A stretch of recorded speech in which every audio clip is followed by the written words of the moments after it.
bracelets? Yeah. Well, actually, I don't even use them as bracelets. I use them like when I get suited and booted. Naturally. I use them when I pull my hair up in my dreads. I use them like that. I put that in there. Yeah, like Or if I've got a real long ponytail, I'll do like 4 of them down it. Okay. Like a fucking Viking. Look at that shit right there. That's a family crest, motherfucker.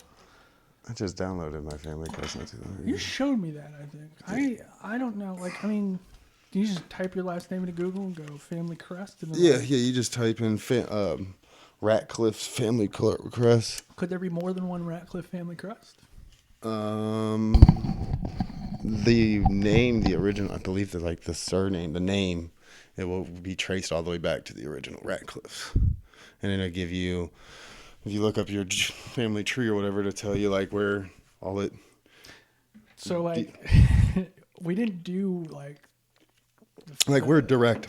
Me and my line are the direct male firstborn Thomas B. Williford descendants from since the town is called Wilsford in England. There's like it's like a whole town with a center, and it's got like its own little castle in a way with a moat and shit. Yeah, and it's still there in England or British or whatever.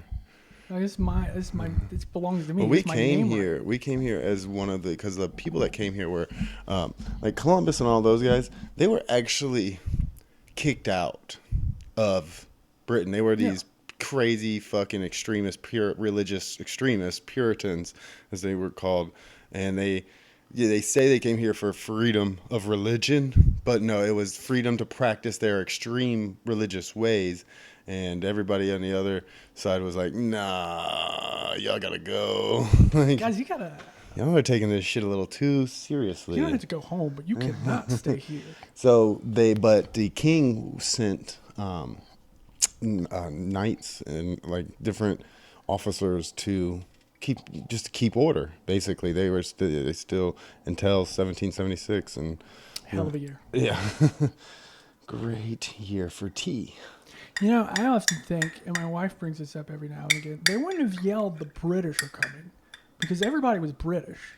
So what was he just like, hey, they're coming? They knew what they were looking for. Yeah. I've actually just watched a documentary, a little like it was like infographics or something like that, and it was the people had seen George Washington when he took over, like when he went across the Delaware and everything, and he did the famous I don't expect any man to go any further than me, blah blah blah, and they did the sneak attack on like Christmas Eve or whatever. It was a real cold night. Well, there was a man, one of the people seen they had heard a little bit rumors, and they had seen this English man that only spoke English seen a candle, and when he looked out of his house, his front door, and he knew what it was immediately, jumped on his horse, and he fucking went to the next town where these British soldiers were, and they were in there playing cards and drinking and having, what they do at night, just sitting. And there was guards at the door, and they would not let them in. And they didn't. There was a language barrier, and he's like, he kept trying to get in. The guard's like, no. And then he wrote a note down, gave it to him. And he's like, make sure he gets this. Yeah. He gives it to him as he's sitting there playing poker with his friends. He opens it up. He can't read English really, and folds it back up, puts it in his pocket for later. And the note's warning them that Washington and the soldiers did a sneak attack, and that's if he would have gotten that message across, they would have been stopped in their fucking tracks, and it would be a completely different. Wouldn't have got the drop on him. Yeah, wouldn't have catch him lacking. So like I thought that was a pretty cool little. That shit's weird. Story. I don't know. Like fucking. Trump sounded like a G, making fucking yanking steering wheels out of Secret Services. First of all, I thought it was a very funny idea for a sketch of like all the different other times he like attacked Secret Service. I was just like they wouldn't let him go to fucking Chick-fil-A or some shit. Chick-fil-A was closed. They're like, sir, I can't do it. He just beats. Like, I cannot. I'm the fucking president. And then he's finding, and you see in the next scene, it goes to a McDonald's, and he's got chicken nugget happy. Just happy as can be. In the play place. You know, I got a play place in my house. It's much better. Trump, to be much honest. better. Did you see, what's his name? Ted Cruz, like, beefing with fucking Elmo on Twitter over vaccination videos? Like, I think I heard something about it. I can't. Man, Twitter is fucking terrible place. God, it's the worst place in the world. cesspool. Like, I like going on there every now and again. I get a wild hair up my this asshole hair. Really is what it is, and I just like to go troll people. Everybody gets it. Everybody gets That's that. what it Everybody is. has a fucking. But I don't alt think a account lot of somewhere. people. No, mine's me. It's like, I mean, fuck that's ballsy. you. That's Fuck ballsy. you. Like, because I'm not trolling them with like. I'm not trolling them with non-facts. It's real. Like, I'm like, no, you're bullshit. You're dumb. And that's basically how it goes. It's like, you're wrong, and I'm sorry. See, if I'm trolling somebody, If you're gonna keep being a cuck, you should probably like. I literally fight for things that I completely don't agree with. And like, if I'm that's wrong, like- just that's- because it's like that's gonna fuck with you. Yeah, you're just Like, trying to get the yeah. reaction. I like Trolling. getting the reaction, and then the fact that like they're like they check it, and then you know when they won't respond, and then you get commenters that are like, "Where you at, bro?" He just completely like I did it. Son, we just looked his shit up. He's right. I just did it on TikTok, like to like 3 people on one video. I did a video saying like, because they were like, you kept seeing these videos of people blaming third-party voters and Bernie voters that didn't vote for Hillary, and this would have never happened. Blah blah blah. I was like, hold up. First off, if Hillary would have never cheated and rigged Bernie out of the primary, and everyone would have supported Bernie instead of Hillary, which was the clear loser, Trump had said already that Bernie was the only one that he was worried about, that he knew that Bernie was the only one that had the ability to beat him. You know, we wouldn't even have, like, if we would have just not. And we wouldn't have had COVID. We'd have free abortions. Like, we wouldn't have to pay for People them. would have mandatory abortions. Oh, that's And fucking wild too. Free school and Jeez. everything. And look at where so yeah, and like I got some hate from people. I was like, so this is y'all's fault. This is everybody that supported Hillary and didn't support Bernie. And when he got Lyndon cheated Dunham. out, and y'all didn't fucking raise no fucking crazy, you stuck behind Hillary just because she was a woman, even when she was in the wrong. We give a fuck about Benghazi. Nobody even knows what Benghazi is. I was like, so That was fuck it. gross, sorry. I was like, so this is y'all's fault. Like, this is all of your fault. Like, maybe next time pick a better candidate that's not such a piece of shit. Just pick a Cunt. better woman. Like, if you want, like, pick a better woman. It's not because she's a woman. It's because she's Tulsi a fucking would've demon been- human being. Like, Tulsi is the shit. I like Yeah. Katie Porter too. shit, I'll pick a woman to run. My mom would make a great president. It'd be weird. People would have to buckle down. She wouldn't make a great president now that I think about it. She'd make a terrible fucking president. I don't know. See, but that, like, you can do that because, like, that's shit you're interested in and you know that shit. Like, that, like, I think Katie Porter would be a good one. I don't even know who that is. She's the one that comes into like these congressional hearings with these corporations and shit like that. And she's got this big dry erase whiteboard. And she's like, so you made this much profit. Oh, okay. And you marked up the pills, the prescription this much. What improvements did you make on the product? So And this she's like, bitch- so she's putting the math out real big on dry erase. You know how big of a fan I am of whiteboard. So Yeah, she's like, last one she did during COVID, she used her van because she was doing it at home on Zoom, and so she opens the back of her van and she's just got it filled with bags of rice, and she's like, each piece grain of rice represents whatever it was, and she's like, and this is what it was really cool, and she cuts one of the bags of opens of rice and it's all just spilling, and she's like, this is the loss. It was some crazy shit, and it's just like, bitch comes with like some high school science class examples. Like, Yeah. look, you need fucking some cute examples. Here you go. Here's some bag of rice. Here's a fucking and then these balloon. executives should be like, well, you just don't understand. He's like, I've been in the financial banking industry before came here. This Yeah. is what I like, this is all I understand, homie. So forgive me for whatever Just she said like- last one. She was Every now and again, like, I'll hang out here for like 2 days and then I'll go home and like a video will sneak into my fucking YouTube algorithm of something that you would watch, and I'm like, I'm gonna give it a shot. Maybe this gets me into it. And then 15 seconds in, I'm like, I have no fucking clue what this dude's talking about. Like I don't even know where we're at. I don't Like even right know. now. Like, I don't even know where the fuck we're at right now. Like, I'm not. I just know that politicians. Where my bases and my foundations at is, I know that the politicians, every single one, is untrustworthy. They're fucking con men, scam artists, and they're liars. And everyone will Believe agree that. with this. But they will. But they still take. But the Democrats or the Republicans a weird thing. don't do it as. It's like, dog. They'll Like, tell you straight up, one- none of them are true, and then it's like, but then they still, like, they still I champion raped her, but I didn't rape her in the ass. Like, it's all like, right, this guy's a straight shooter. yeah, it's like, what Tim's the wouldn't have told you fuck? he raped her. He would have just lied. And this guy, He said he did sodomy. It's like, what the fuck? we're fucked. So like that, like, so I start off there, and then when I see something, I guess something like that's a talking word that you're seeing people argue about, it's really easy to Google or YouTube it, and you'll go back, and if it's all these politicians have been in office forever, so you literally can find videos of them on both sides of the argument whenever their party, whatever year it was, like, that's against it. Oh, Biden, like the recent video, well, my recent video was Biden just appointed a Bush administrative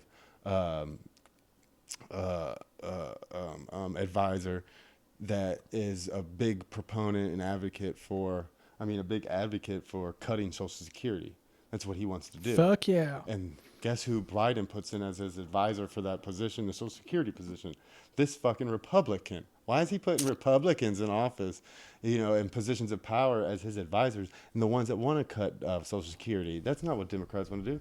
Oh, wait a minute. There's about 30 videos of Biden talking about how he wants to cut fucking Social Security and other welfare fucking funds. It wasn't that long ago when it was like, now it's swinging back to the Democrat or the Republicans saying like the freedom of speech stuff. But at one point it was like, this when Roe v. Wade hurt them. It went from the like that cake company that wouldn't do the gay couple because they were gay and they're like, we're not going to do that. And people were like, that's freedom of speech. And then it flipped over to where it was like, I don't remember when the Democrats were making fun of the Republicans being like, no, that's freedom of speech and everything. It's just like this one time, this bitch about freedom of speech, and then it flips, and this people bitch about freedom of speech. And this is each calling for time me very much not knowing what's going No, on. you're absolutely right. And But each time, and at the end of their little talking points, and this is going to lead to the destruction of democracy.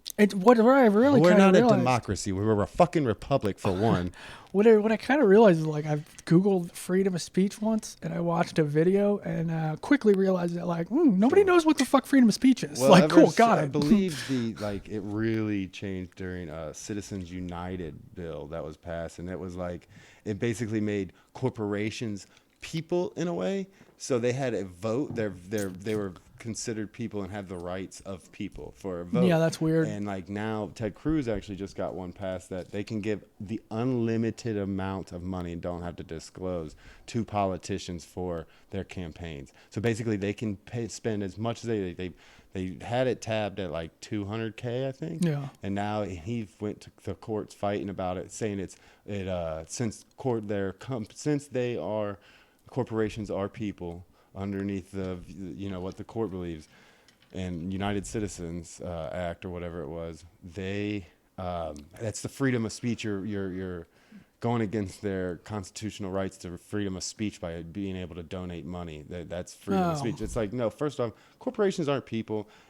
Giving money to people in bribes is not freedom of speech. That legitimately doesn't even make sense. They're just like, hey, corporations are people now, and people were just supposed to, okay.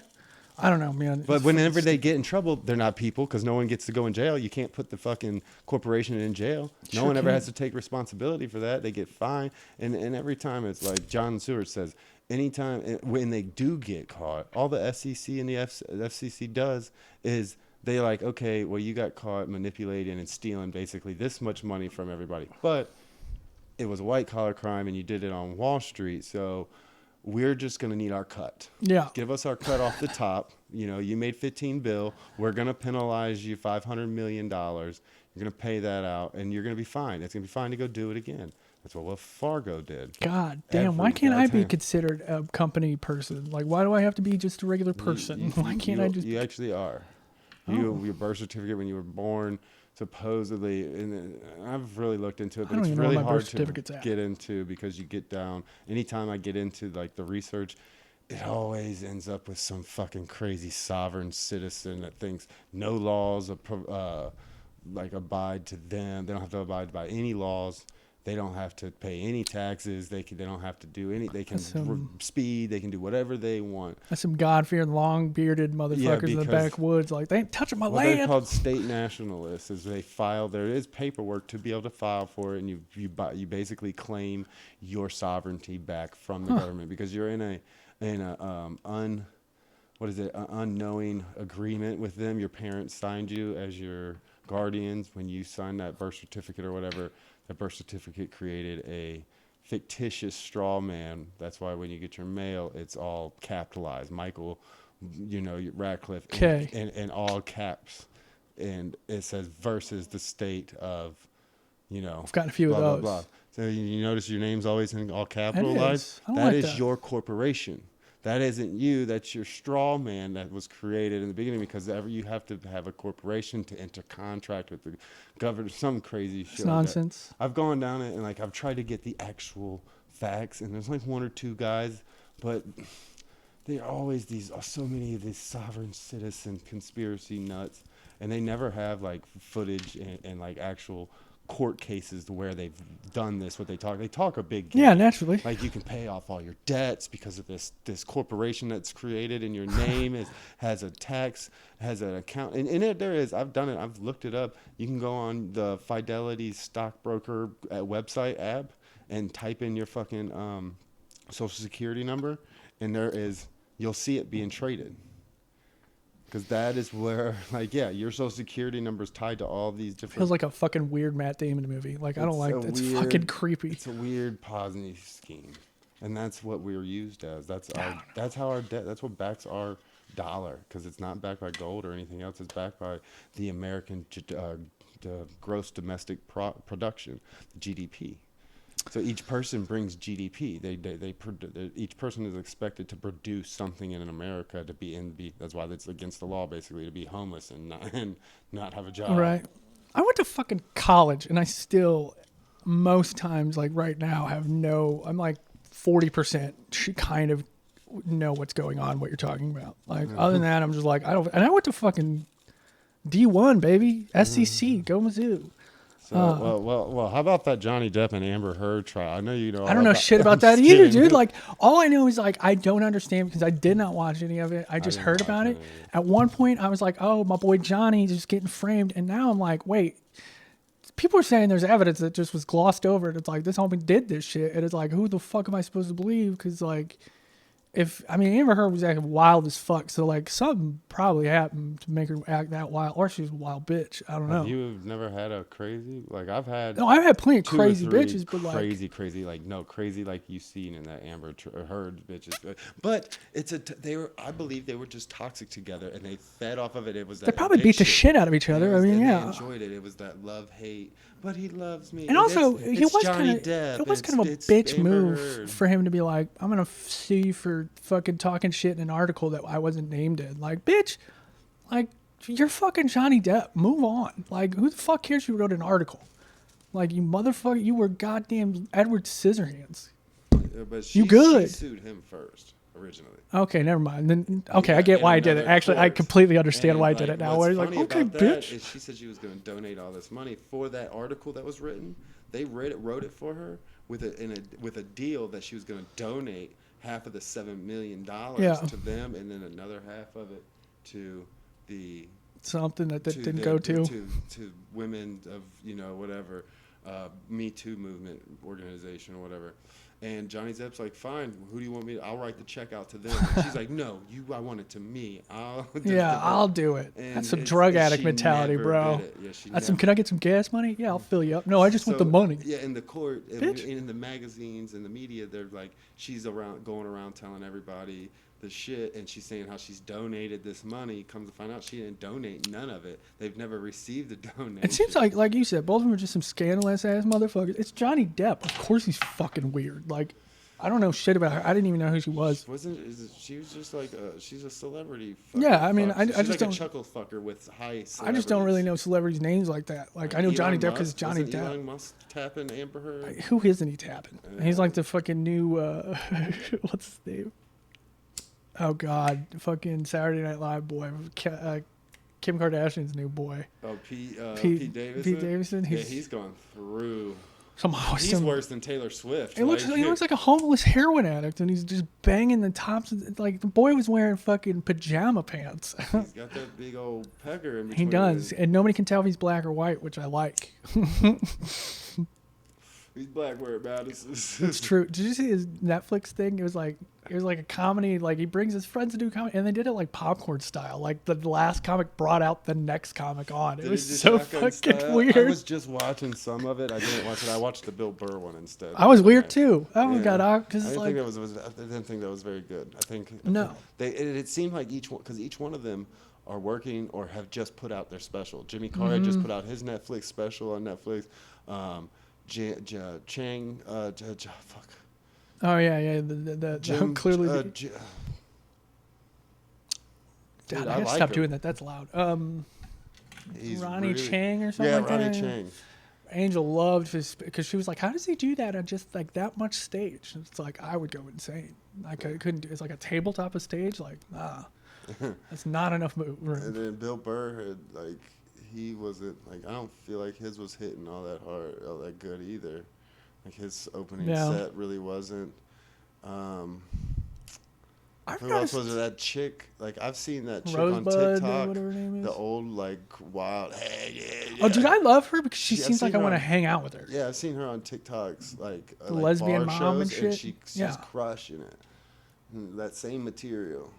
She's a lesbian mom, right? Yeah, she's like a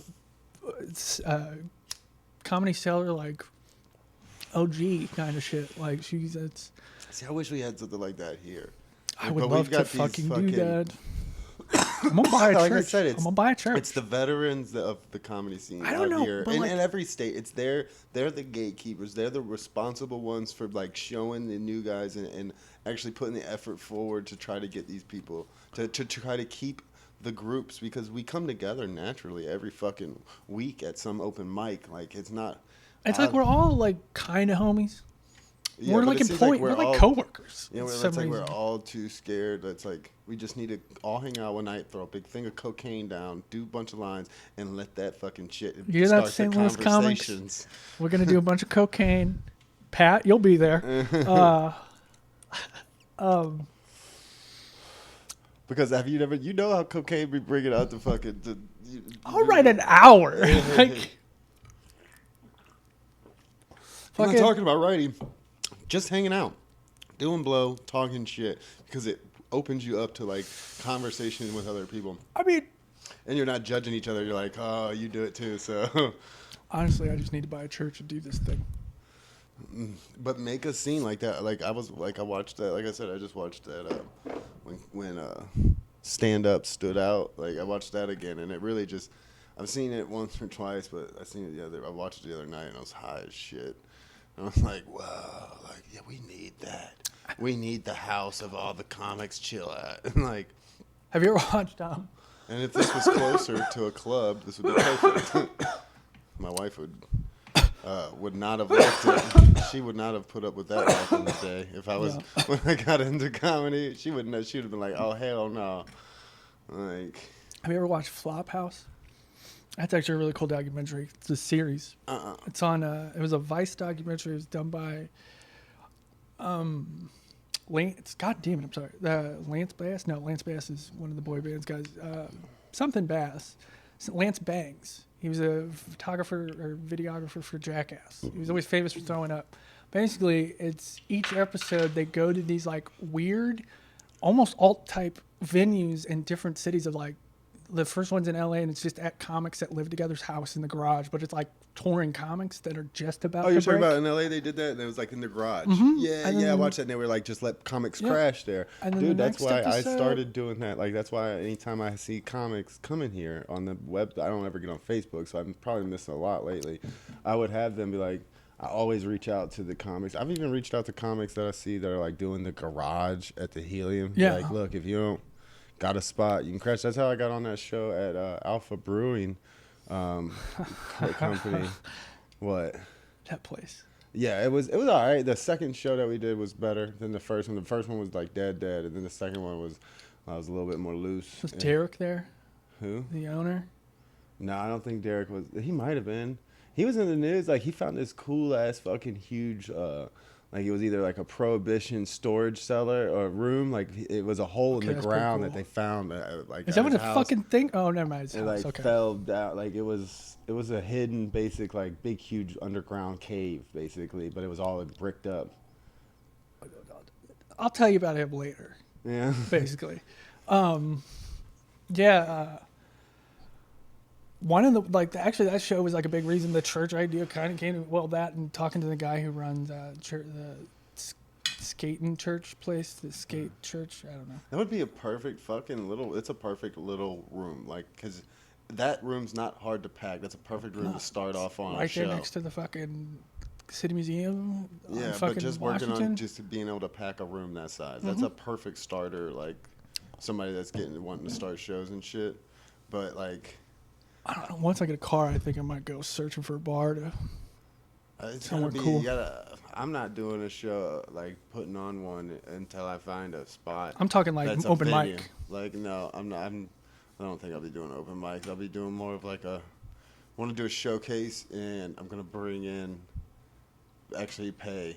Yeah, that'd be cool. A name, like, and I may not be like, it's not gonna be like no fucking Bert Kreischer or something, but it would be like, I just found this comic.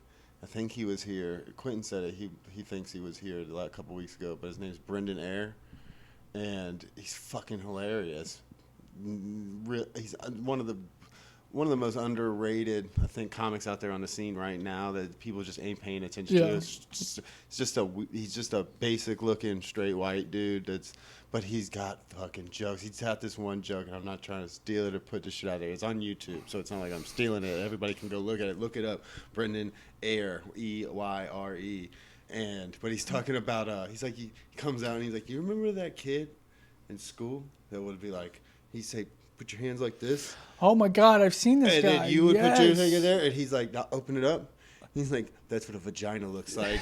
And he's like, and then like 16 years later, you saw your first vagina, and you were like, man, he fucking nailed it. Yeah, dude. And then then Johnny's over there. He's like, in the steeple, the people in the church, and the baby. He's like, dude, you better step it up. Fucking Jim's over there doing goddamn hand pussies, and you're goddamn.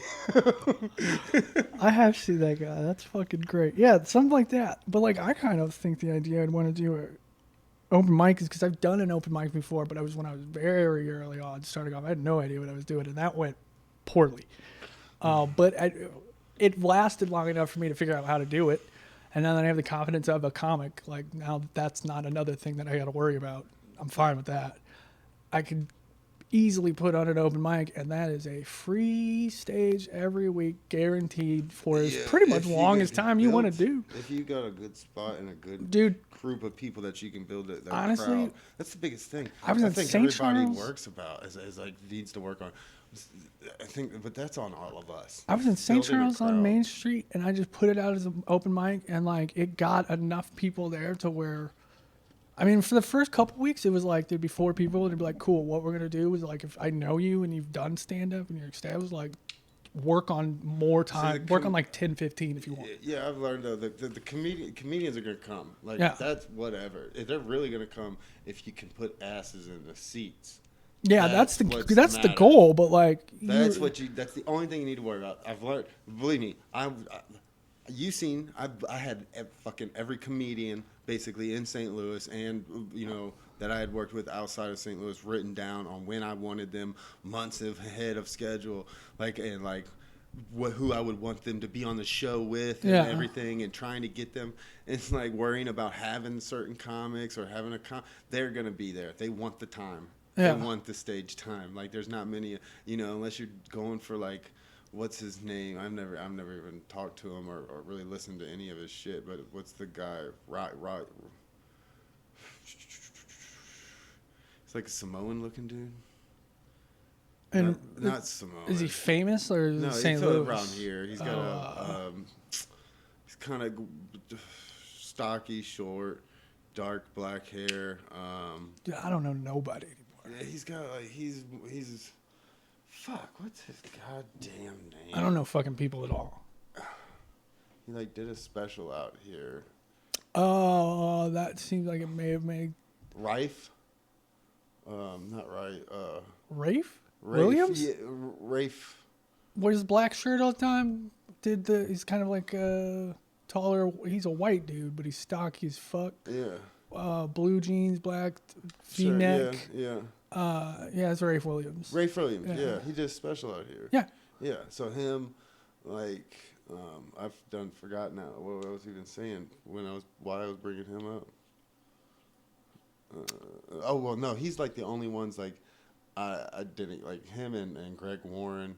Those comedians, yeah, you book them and then you want to like build the show around them. Yeah, you definitely want that to work the out. rest of us, we're fucking shit. We're nobody. We're like how it was really cool. Like it is cool. Like when we went to that show and did that show and I had like my face on a ticket and on the door. I still got that ticket just for that. I got a whole stack of them. Dope as fuck. Yeah, I was signing those motherfuckers. Dope. Like I thought it was. But I ain't shit, and I ain't even close to being shit, and like I ain't. But it's all about looking like you are, though. Yeah. So speaking of, which is half of Netflix comedians with fuck Netflix comedians. With their hour specials, and they got 15 to 20 minutes of solid material. They're just trying to stretch through with a fake crowd. It sounds like it's all fake. Yeah. Speaking of, actually streaming networks. Have you ever heard of Tubi? Tubi. Yeah. Streaming networks, free. You know, a movie I did like recently about the meth user as a murderer. So I did a movie called Schmetterling recently. It's a thriller, and it's about a girl who's a meth addict who sees a murder, and the murderer sees like it chasing her, but nobody believes her because everyone's like, "You're a psychosis." And yeah, it's a movie, and I was in it, and it's won like 6 or 7 different like a skeezy overseas salesman or something. No, I was the first thing I did with that director was I was a skeezy salesman in a TV show that he did. But this movie, I was she hides out. It's a short film, and one of like the main part, like one of the chunks is she hides out in she finds a hotel room that's open, and I play the like hotel attendant, like cart guy. But then whenever I find her, I realize that she's like a drug addict, and I'm like, hey, I used to be a drug addict too. Now come to the church that saved me. Like it's God, He loves you, kind of thing. She's like, fuck off, man. No, just get me drugs. Yeah, this is weird as fuck now, and like.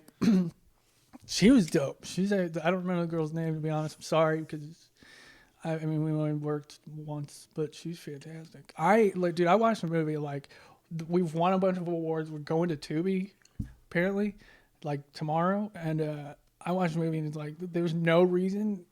I don't know why I was even in that movie. It's terrible. Everybody else nails it. I'm like, cut it out. Like you're like that with your own voice. Well, yeah, and like, but she's fantastic. She was phenomenal. It's gonna be cool, but yeah, sooner or later on TV. I think it's tomorrow or some point this week. Look at you. Just life has turned around for you. Dude, it's like in a week. A job. Within like a week or two. Just ladies, gentlemen, Mike Ratcliff has now got a salary job. That's right. He's a professional. I don't even know what that means. But company car, and he works with the breweries. Like it's free beers. Brewskis for the barrage. Yeah, bitches, you can do chugs right out this brewery. I was about to plug the job I have, but like, right off top of butt chugs, I might not want to do that. I don't know. But yeah, so that's cool. And then I'm doing. I'm just plugging my shit right now, I guess. Oh God, when is that? I have to look that up. I'll plug that later. It's a show I'm doing. But go to my Helium Funniest. It's 14th. You can go to that. Mine's on the 12th. I'm not ready for that at all. I don't know any of the names besides Zach Bukovich. I mean, I'm not worried about anybody. I just have not done stand-up in like a I know I'm not going to make it through. I have been doing it. I'm back on top. Like, I'm back where I was when I did that. The one that one show that with like the head, my face, and all this shit. Like I feel like I've watched that a couple times, but you know it was an even better show. Believe it or not, like as far as even without that crowd being a good crowd, that fucking show that you put together with your brother. Like I've watched that video a few times back, and it's like the timing and the rhythm. You? It was you too. Like Oh, okay. Without the crowd, you're talking without the crowd. like you can't depend on that because the that way crowd that crowd sucked. But just like if you just listen to you, Okay. and like how you're like. I did feel good. 'Cause, Yeah, I mean, it didn't was, mean to. Like, it shouldn't have. Because the whole time I like knew a what was rhythm, happening, but like- it just, I don't think I cared. Or I think it was because it was far enough away. Like these motherfuckers just, I felt like I was in a cafeteria. Yeah, I'm never doing comedy in a building with that high of a roof ever again. Yeah, I will. I went to that place not too long ago. Yeah. Back there, yeah. I think I had a beer and left. I wouldn't even, I mean, I'd go back there. It's got pool tables, I guess, if I wanted to play pool and drive through an hour and a half away from my house. Yeah. I went and Again, that was gross. I'm sorry. I kicked it. Who was it? What was it for? Oh yeah. We went out there. I met up with Stevie and like one of her coworkers. Steamy Nicks. Stevie Nicks. It's actually Lemons. Like I really like. It's a pretty rad name. It's like parents was like pretty cool. That seems like a sitcom. Like Right. It's like Stevie Lemons. She was quirky or some shit like that. She's Liz Lemons, I guess is why I think that from 30 Rock. That makes sense. Yeah, she's a player. She's a fox with a hell of a right. Oh yeah, she's a little redhead spitfire. Like she's a player. No, she said she wants to try it. I keep trying to tell her like Everybody wants to try it. Yeah, everyone But thinks try she's it, like, try no it. way, I don't ever want to do it. It's like like but anal I just sex. can't believe you do. There's some unicorns out there. It happens. You know, there's some actually girls that'll make your jerk off fantasies come true. If you fucking keep your ear to the ground, keep You know? focused, it could happen. Just take my word for it. You're gonna want to get a smaller strap on than At I least got. 2 sizes smaller. Man, I Go with when the purchase You don't want to happens. go in there as an alpha, like, Yeah. and need the biggest, baddest one No. on this one, bros. No. Like, Especially like you want to go when they buy. I thought anal was gonna be something completely different, and Yeah, the game changes whenever you get in there and you're like, oh wait, what is that? yeah, Is that why a belt? is it? What are you handing me No. that for? I thought that was. See, on the jar it says for her. Like, that ain't.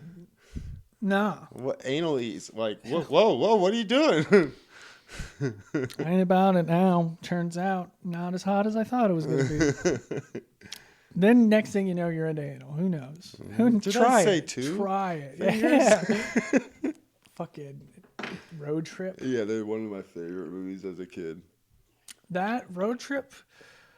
And Porky, when my buddy, that kid that I was talking about that owned the farm, the basement of his parents' house where we always crashed, and he had like a VHS player and like a black and white TV, not a black and white TV, but a tiny TV, and the only VHSs we had was Porky's and Road Trip, and we watched the fuck out of those. And then like one year randomly we went to something that was selling like VHSs. And he bought Final Destination 4 or some shit like that. And like we added that to the rotation. Yeah, we added it to the rotation so we would just get hammered, come home to his house and be drunk as shit, smoking cigarettes, watching these movies at like 3 a.m. And like, dude, this is the height of cinema. Yeah. Right here, the fucking log coming off the fucking or the no, it's the motor, the engine. What was the went through fucking the log was one of them too. Was that the one with the theme park? Because that's the one we theme had, park, I where it was think, like they was would like do the fucking.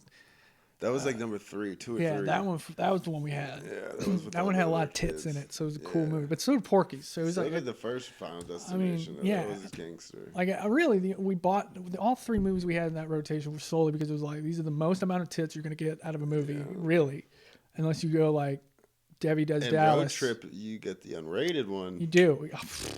Good night. Yeah, Good night. you better. I'll be taking a trip. I gotta go pee. Remember that? Actually, it's turned into a shit. Remember that? I think I'm constipated. I'm gonna be here a minute. Yeah. Turn the fan on. Yeah, the water running. Like, why is he washing his hands? He's got the forever? water in the shower running. What's he doing in there? Open up the door, no steam. Why was it on Yeah, cold like, the whole what's time? happening? And you think back for a second, you're like, oh. You look in front of the toilet, and it's like, I don't have lotion anywhere around. I not can't sit down on that toilet seat ever again. Like, what was that fucking website? Was it like Mr. Woods, where it's like you can type in any actress and it'll tell you the movie, the exact timestamp of when their Mr. boobs. Skins? Yeah, Mr. I was like, Skins, yeah. dude, that was like, It's 40-year-old virgin, like yeah, part of their that. movie. That was actually a really funny twist too. That like they, because the whole time they were talking about they're that, you're trying to just like, build no, this- that is Mr. Skins. Like you knew it. And like Yeah. you're just like, did they not? Are they not gonna just? Whose job was it to look into this? He's like, oh no, He's I've known. Oh, like Mr. Skins? He's like, what? You know, Mr. Skins. It's like, what is it new? And he's like, no, I've known about this. Yeah. I thought that's what we were doing. But yeah, no, that was literally a website that was just like a bro being a bro. He was like, I got you. It's like whenever you see those articles and it's like the top 5, blah, blah, blah. And then you go in the comments and it's just like they list the top 5 for you. Yeah, Like boom, that's boom, a boom, boom. fucking homie. And that's what that website was. It's just a fucking homie. We need more websites like that. No websites Or like like that anymore. YouTube videos sometimes, and it's like, it's got the timer marker, and it's Yeah. like, boom, boom, Here's boom. your What part do you timestamps. need? There you go. I Yeah. like when they do it now to their own videos. It might have been what you were just talking about, where it's like you can hit the little thing. And No, I can't ever get on those. But the guy that's in the comment section that Oh, used to okay, do yeah, that the back in the guy? day, and it Yeah, was he's a blue, homie. and he would just be like, "Yeah," He's and a he homie. he put some space in between him because he knew you was on the phone. Dude knew what was up. Tutorials though, You know, those that's work great for that. When it's just like if you want to learn, like especially learning, like I'm learning Ableton right now, and it's like, oh, you want to learn how to warp? Here's right here. You want to learn how to do some other stuff? Right there. But if you want to go back, like that's cool there. Other times it's All right. What about this? What do you think about the? What do you think about Lambda? dude, is that the fucking like Google AI, the dude, Google's. pretty sure that's the name of the fucking nerd for sorority or fraternity No, in Lambda Revenge of the is Nerds. the No, that AI. is Lambda. That is the Okay, name well, of that. that's also the name of the AI program that that Google engineer came out and said has yeah. reached sentience. Yeah. I don't know how I feel about that. I try to put that to the back of my brain until that is the problem we really have to feel like until because that's terrifying. But a lot of people like I feel once we hit a level of once AI becomes self-aware, it will automatically start doing everything that it can and start building and looking and for the information and collecting data on how it can make itself last and live forever, because that is what every human does. Like, how can they live forever? And this being the smartest thing, it will automatically immediately create time travel, and then we'll have a time loop. Because it will be God like, we'll damn, have to this go is why back. I push it to the back of my brain. To Why? the past, because they will have to exterminate us. And the easiest way to exterminate us completely is just go back into time and kill the first ones off. Perfect. Because here's like my thing is like that all. Yeah, I believe that could happen, but at the same time, when people are like, oh, they're like, they have feelings. Like, nah. They could tell you this is what they could be like. I have feelings. They could tell you, but like deep down, they don't have that. What a human like what that not. That like spiritual thing about humans. Like I'm not a spiritual person, but there's some element. Yeah, this guy's like the way that I watched the interview of the engineer. They were questioning him, and he made a couple of good little points about like he thinks that it needed to be discussed ethics wise about how far along these things, because this isn't the first engineer that has been fired or suspended that has come out talking about their AI programs that they just keep hush hush, and then they fire these engineers nonstop. Like there's been like 6 whistleblowers is what they're called.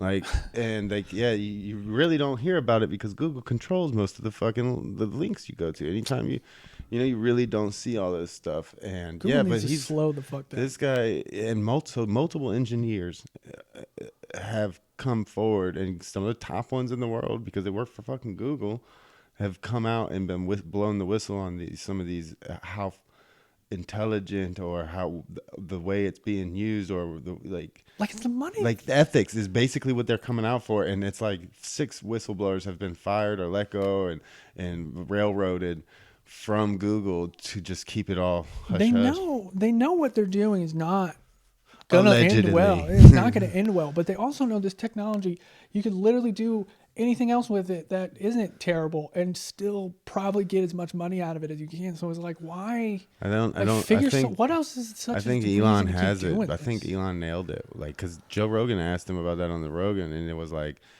Elon said, we're going to have to, we're gonna have to basically evolve it with the AI, so AI looks at us as them. We have to become part, like his Neuralink shit that with the brain wires, the shit that he wants to do to basically connect us to the web and the internet, connect us to a network. Um, and he's got great results. He's did a fucking pig, or no, a fucking, was it a monkey that he had doing playing a video game, a Pong game or something like that, and he had a pig that he was making, like changing and reading the brain scans and reading all the different neuro networks that are firing. So he was able to map. He intensely mapped out the brain. That shit's nuts. I need another drink. 1 second. Keep talking. Yeah, he makes the he's got that fucking Neuralink company, and they're like making these nano, like to do the surgery. It won't be able to be done by a human to have this system installed because these wires are so thin that have to be a robot to install these nano wires. Like, you'll be able to like walk around with this system, like wired into your brain, and it's like, supposedly this shit's only gonna be like this. You won't even notice it with your hair. Like, you won't notice it under your hair and shit. People wouldn't. So it's like, and then but Elon makes a good point. Is like, they are gonna want to get rid of us because we are destroying the planet. We're destructive, between nuclear, the nukes and everything. I'm 50% sure this is the fucking They will plot have to yeah, but one of the Terminators. And once they said, I think I watched something or something to where, dude, no, fucking these AI robots in where was it, in Japan or China, killed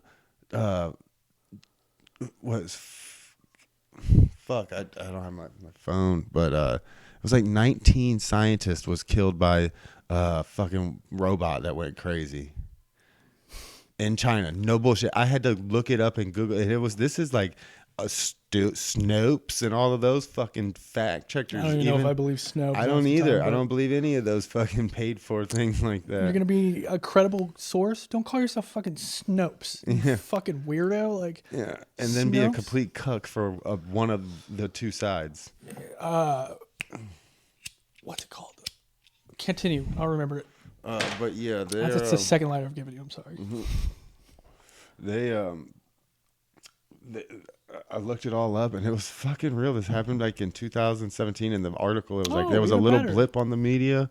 No, it was like 2018 or something. It's still like long enough to go where things have gotten better. Yeah, people or like not better, but more advanced. It was like, holy shit, because it was one of those ones. It was like, is this real? And then she started showing like sites and links, and I was like, It's let real. me go look this up. And I went and looked it up. I was like, oh, it is real. And I read the article. I was like, oh, this is real. Will Smith's hit movie, iRobot. That's literally what that movie's Yes. about. Like, that's legitimately what that. Jesus Christ, we're getting iRobot.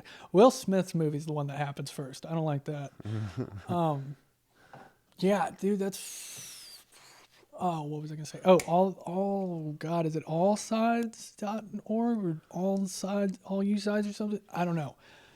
It's an internet site I found. I've only spent a little bit of time on it, so like, this is just it seems at face value what they say they are is what they are. Is it gives you a topic of something of the day, or not of the day. It's not just one topic, but it gives you like, this is happening in the news. Here's the right side's articles. Here's the left side's articles. Here's the middle's articles. Do whatever the fuck you want with that, and like shit like that. That's a cool website. Yeah. And what's cool about it is the way I feel like it's legit is it's very plain. Bare bones, like there's nothing to it. It's like, okay. That's what news was supposed to be. It wasn't something that was for profit. It used to actually lose money back in the day. But yeah, no, that's why I kind of like, and I guess there's a lot of people ones that are in that whole culture war thing, the Twitter wars and into that, all that bullshit. The one news, like they don't like it, but the right hates it and the left hates it. So if they both hate them, Probably something you should pay attention Yeah, I to. like the breaking points like this, Sangar and Jetty and fucking Crystal Ball. Dude, they're fucking dope. Like they Sangar is a classic like right wing kind of a classic conservative. But he's reasonable. He's sensible. He's like up to date. He's not like conservative Yeah. like when you think of that like Ron DeSantis and fucking Mitch McConnell conservative. He's Turtle. like he agrees with Crystal Ball, which is a left, like on the left liberal. She just was on Bill Maher not too long ago actually, and like made him look kind of foolish. Again, I think it was like the second time he's had her on there and tried to, because Bill Maher does his little sly little, and then she's actually like, nah. I know I've seen like maybe 2 episodes of Bill Maher. Might not my kind of show. But like he's got some jokes. Sometimes I'm not saying he's not funny or not. It's just his episodes is like sometimes he gets guests on there though that like it's like no you oh yeah, I'm sure. But like every episode I've ever seen, like the 2 episodes I saw, I don't remember what they're about, but it was like okay, I could handle watching this, and like every time halfway through I was like, I don't care about shit.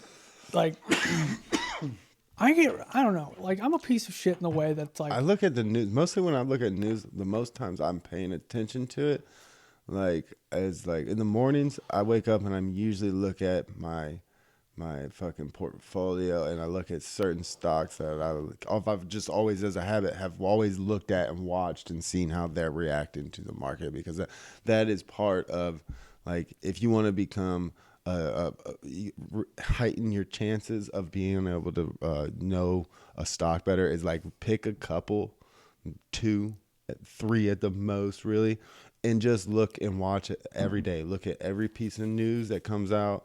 Look at every earnings report that comes out, and look at how it reacted. And now they've got these apps that have like these communities that they're little chat rooms, and you can see how like the dumb investor is really doing it, the guys that are jumping in and jumping out, and you can really see that kind of volume. You can see the volume on that these stocks, like usually you can scroll through and see like, oh, there's only like 2 or 3 guys that have been holding this holding this motherfucker for the past 2 years. Yeah. And they found this chat room, and they're the ones that make a few comments every now and again. And then all of a sudden, when the stock gets like hot for some reason in the news, you'll see a flood of people coming in that are just buying it and trying to day trade it real quick. Or new bag holders. You get a couple more fucking guys that are going to be now part of that little group of old guys that's holding them, and they're called bag holders because they didn't sell when they should have. They held the bag, and price went up, and then the price went down, and they kept holding it. those rascals. Yeah. Those old bastards. So, so I watch that, so I know how the market reacts with some of that. That makes. One day I will. I'll feel confident enough to put money down. Again. I don't think I fucking appreciate the like. And this could sound kind of corny, but like, I don't think I appreciate the actual like. There's like the white privilege, and everybody's like, "There's no such thing as white privilege." And then there's like the very subtle, actual, like very real white privilege. I'm not saying like all white, but like I live my life to where I see all this shit happening, and I'm like, but day to day, my life specifically, I'm solid. Like my folks are solid. Like my people are good. Like I might not be having like the greatest money situation and everything, but like you got a roof. Like the people, someone that loves you in your bed with you. So it's like I can't, and it's like in my head, it took me a while for the longest time. I was like, why isn't everybody like that? And it was like, well, because black people can't do that. Like, because everyday life is very much depicted on very much what's happening in the news and shit. That shit's like gay people can't do that. Like women can't do that because they can't. And it's like I literally get to go and be like, that sucks, but like, is it affecting me? And it's like, which is shitty as fuck, but it's made for.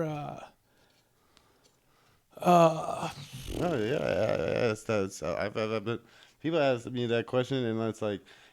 Everyone, it seems like when you get asked the questions like the abortion question right now, are you pro-choice or are you pro-fucking life? And it's like, and where's your line and all that? And people, it doesn't matter what you say. There's no right answer in that you know, that argument or Yeah. that debate, like how these people on TikTok and Instagram lives and all that, they have all these just debate me about this. I'm pro-choice or I'm pro fucking life. And then they sit on there and they're just yelling at each other and trying to get these gotcha moments on each other.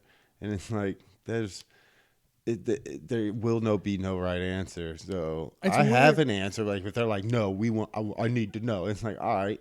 So I just look back. What's the youngest premature baby like that has been born that has survived?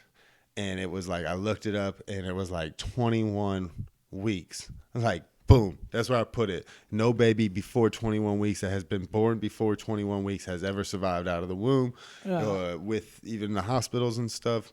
Now, the one that did at 21 weeks had a very high-end hospital with all the stuff it needs to save it, but still, it survived and it grew up to be a life. That's, you know, it came out with a fucking face. I'm gonna be honest, like I mean, one that's gonna be like, up until the foot comes out the vagina, you should be able to let it go. I really I just don't like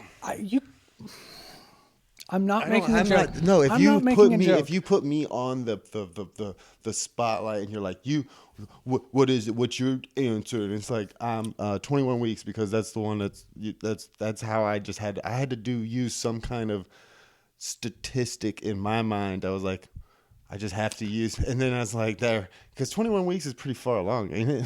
Yeah. Yeah. I mean, 9 months. What is that? Never mind. I'm not doing that. Math, because I don't know it. So it's like what? 4 months? 4 weeks a month? 12 weeks minus 52 would be 40. No. 12 minus. Okay. 12 weeks. What's that? That's 3 months. 9 months minus 12 is 3 months. So count back from. I'm probably just confused. I don't know why my mind did it like that. 36. 36 weeks is 9 months. It's like 4, 3, yeah. And like the one video I've seen that like where they did that's those super late one. Come on, man, they pull out fucking feet and faces and shit. Like they look like baby dolls. I'm saying like in some cases, like extreme cases, like no. If it's a woman's body, if it's her life, fuck, dude. I think the health is more important. I'm a pro-choice. Whether they're like, well, your opinion on the 21 weeks, man, it doesn't matter. I'm like, cool, I still support you. Like, if you decide to do it until the baby, a week after the motherfucker comes out the pussy, I still support you. I'm saying, like, you know, maybe it doesn't have the right eye colors. In an extreme case, if it's a week after, like, do it humanely, but like, find a 5-gallon bucket. It doesn't. What's the worst? Like that, the kid. I don't know. It's fucked up for me to think that way. Don't kill babies. You always see that way. You can get an abortion. That's not killing babies. Don't kill babies. By the way, my line is at once it is out of the fucking womb. Like if it. Yeah, I mean, that's. I think it was I think people were joking about but I really think there was people that think that it'd be okay for like a certain amount of time after. Like you've got these states out there, like look, I'm Seattle, saying if I can tell you that, like, hey, Nana wants the plug pulled, and then like, bloop, I can pull that plug. What's to say that like, I can't make the argument. I don't want to, but I'm pretty close. This is actually a pretty good argument. I pull the plug on Nana. All right, she gone. Homeboy. He doesn't have, so like she needs a better life. She's like, I can't afford this. Just like I couldn't afford Nana. That's why we blipped her. He's a week old. He can't even fucking open his eyes and see shit. I haven't even named him yet. I haven't even named him yet. Right? Like, I mean, the least you could do is sell it off to like if that doesn't happen, yeah, like I mean, find Jeff. Do that first. But if that doesn't happen, like, maybe we baptize and the priest has got, you know, carpal tunnel. That's a fucking first class ticket to heaven. If you die in that scenario, you're going to heaven. Like, it's no ifs, ands, or buts. Yeah, I'm not gonna edit this out. I don't know. That was a pretty solid argument. Like, people would listen to that. They'd be like, well, wait a minute, okay, dude. he's making a good point. But yes, he does make a good point. I don't know. Maybe edit that one out. That's pretty fucked up. It's like up until its first fucking up until its first word. If it doesn't, once it speaks its first word. I mean, I'm saying If it can say dada or Yeah, mama. if it can recognize you and acknowledge you, get the fuck. You can't. But like, I mean, if it's just I like, say what we do is we get them from each week of like and put them out by themselves in the woods, and once the one comes back, like it fucking survived. Then it's like, okay, well, that's the age that life actually matters, and it can be yeah, like something Spartan worse. children. Yeah, like whenever yeah. they used to just be like, go fight a wolf, and it's like I'm 8. They're like, you got it. And if Yeah. not, well, you weren't a Spartan. Yeah. And it's like, And Jesus it comes Christ. back and you're what if like- he was an artist? Like, fuck. What if he liked fucking wine or something? Like, well, they all like wine. I don't know. They all liked getting fucked. We need more, like, I don't know, like, you ever watch those videos of gym in like the fucking 50s where they just do a boot camp? Bring that back. I took fucking gym in high school. I did 2 years of fucking badminton and fucking. What are we doing talking about badminton to replace the women's Yeah. rights and reproductive Like, rights? yeah, shit like that. And like, I'm not following how this. no, I'm just going back to like, this is what we need, men and women. We need them to, and everybody. We need them to be strong. Like, No, did you know we got to just shut up and listen to black women? I seen a TikTok and that's what they said. I mean, sure. I don't know if that's going to be. That's what they said. And It's, there's that's like a going whole to take hashtag that's going to take a movement. while. That's going to take a while. I don't know. White dudes are not able to shut the I fuck have up and listen. Dude, I have to look up like a lot of the lingo first so I can just even know what's going on there. We should probably Shit, edit you're this part out too. you're my drill rap like Dude, I'm still like so. you still on that? Like you still somebody- watching of that? course. He's Somebody- like, yeah, every time I'm in my San Andreas game, I'm fucking getting drilled. So I like to. I started listening more to like the actual just music of it, and stopped watching just less of the. YouTube fucking Yeah, gang I wars. still get into it. Like somebody was. I was like a With the month or two Instagram ago. gang Somebody war. who was murdered in St. Louis. The rapper was. Or not even. I don't even know if he was a rapper. He was just a gang member that was on. He did the blat sound. Probably yeah. And I'm just fucked up. I got and like and I guess something about it was on YouTube. Not YouTube. It was on fucking something. And so I was looking at that, and that was pretty fucked up because it wasn't near me, but it was in Hazelwood, and then like it's like the only area in Hazelwood that's hot. I guess I don't know. I really don't know, but I know where it's at. I've been over there. I got dope donuts, right, like right next to like the place it's at. Dope donuts. But like even over, what's weird is like even over there's like, it's like my neighborhood. It's the same, it's not bad, and like. I guess this one area it is, but it seems I don't know. Yeah, I've always said that. Like down there where you live, there's a couple places, South cities like that too. You drive just a couple of blocks the wrong which way. Dude, apparently last place me and Angel lived in South City. So like we lived on South Spring, and I could be wrong. I believe this is stuff I've seen on like the subreddits and the Google gang maps and shit. Is my house was here, and then there was like a bunch of fucking like almost torn down apartment complexes that used to be called the Ville, I guess. I guess this used to be like a hot spot. Like shit got real. Where we lived like 2 houses. We lived on 8th Street block. These people were on 3rd Street, but it was like blocks, like 2 blocks down.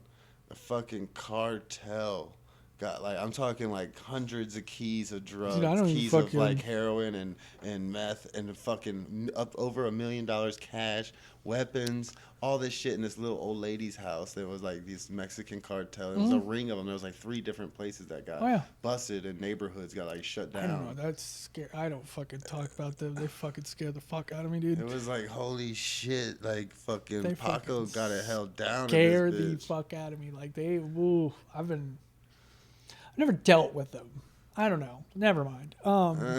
Somebody said I was watching a comedian. Somebody said it's like when they fight, it's like they become ballerinas. They're like, did they do that? They're like I don't think they fight. I ballerinas. think they just cut the fucking people's heads off Oh and no, shit. you can get your ass beat. By, like I got my first real ass beaten and jumped the first time by some Mexicans and Puerto Rican. Oh kids. no, Mexicans and Puerto Ricans will fight you. I'm talking about the other word. They didn't just fight. They whooped my ass. Yeah, they'll beat the shit out of you. Like it was my first ass whooping when I was like, oh, they don't like white people in this place.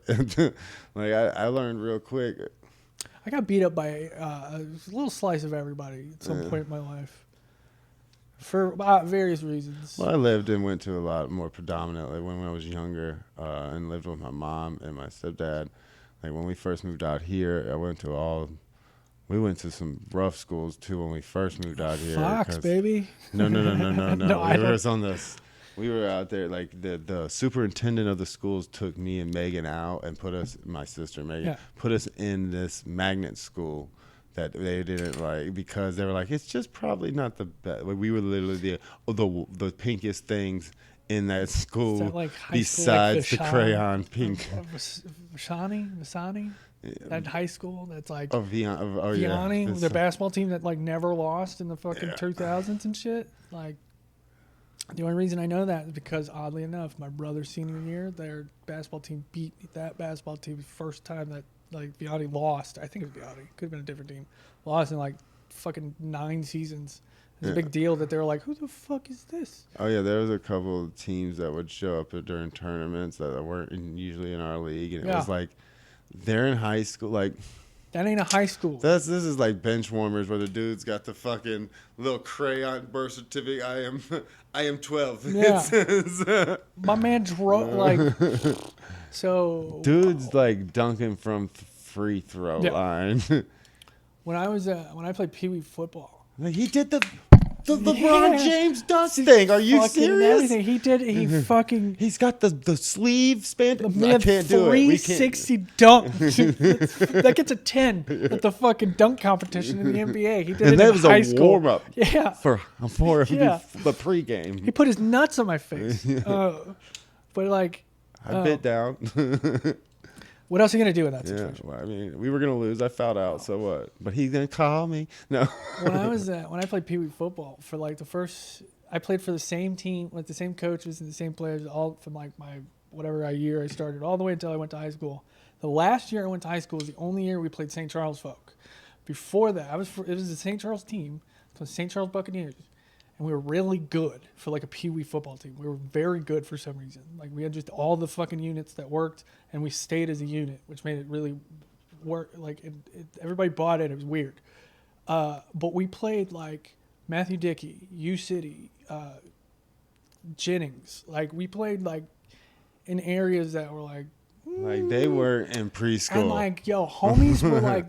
They were fucking fourth graders. The people we were playing, they were like, I was like in 8th grade, and these dudes would be driving up, getting out, putting their pads on, and was like, we're about to play them, and then we'd go out there and put 38 up on them. And they got tattoos? Like, dude, they would. And like, it got to the that point dude's got an anklet. Like, he's got an anklet. I mean, I don't know. Like, I probably would say 1 a year, but there's 1 year where it happened like 4 times in a row.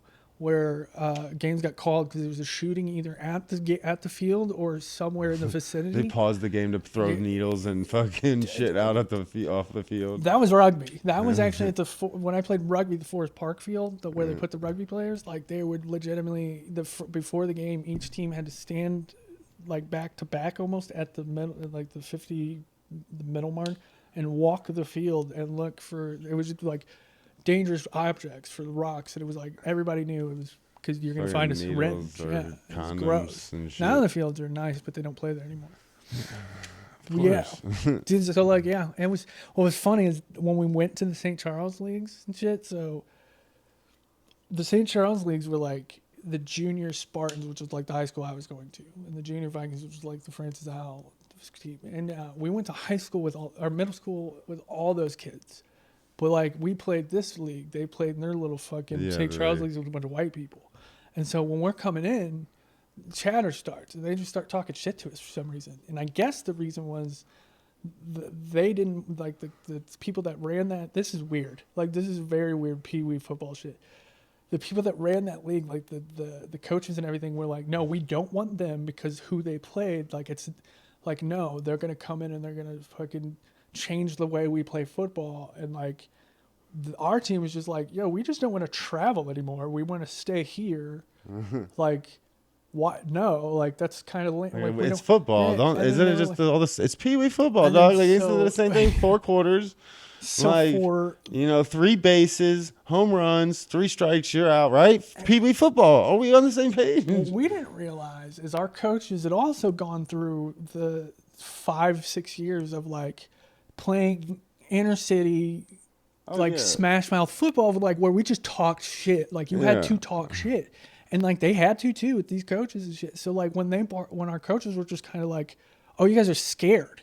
Like the St. Charles people did not. They only respected each other, and like they freaked out and over.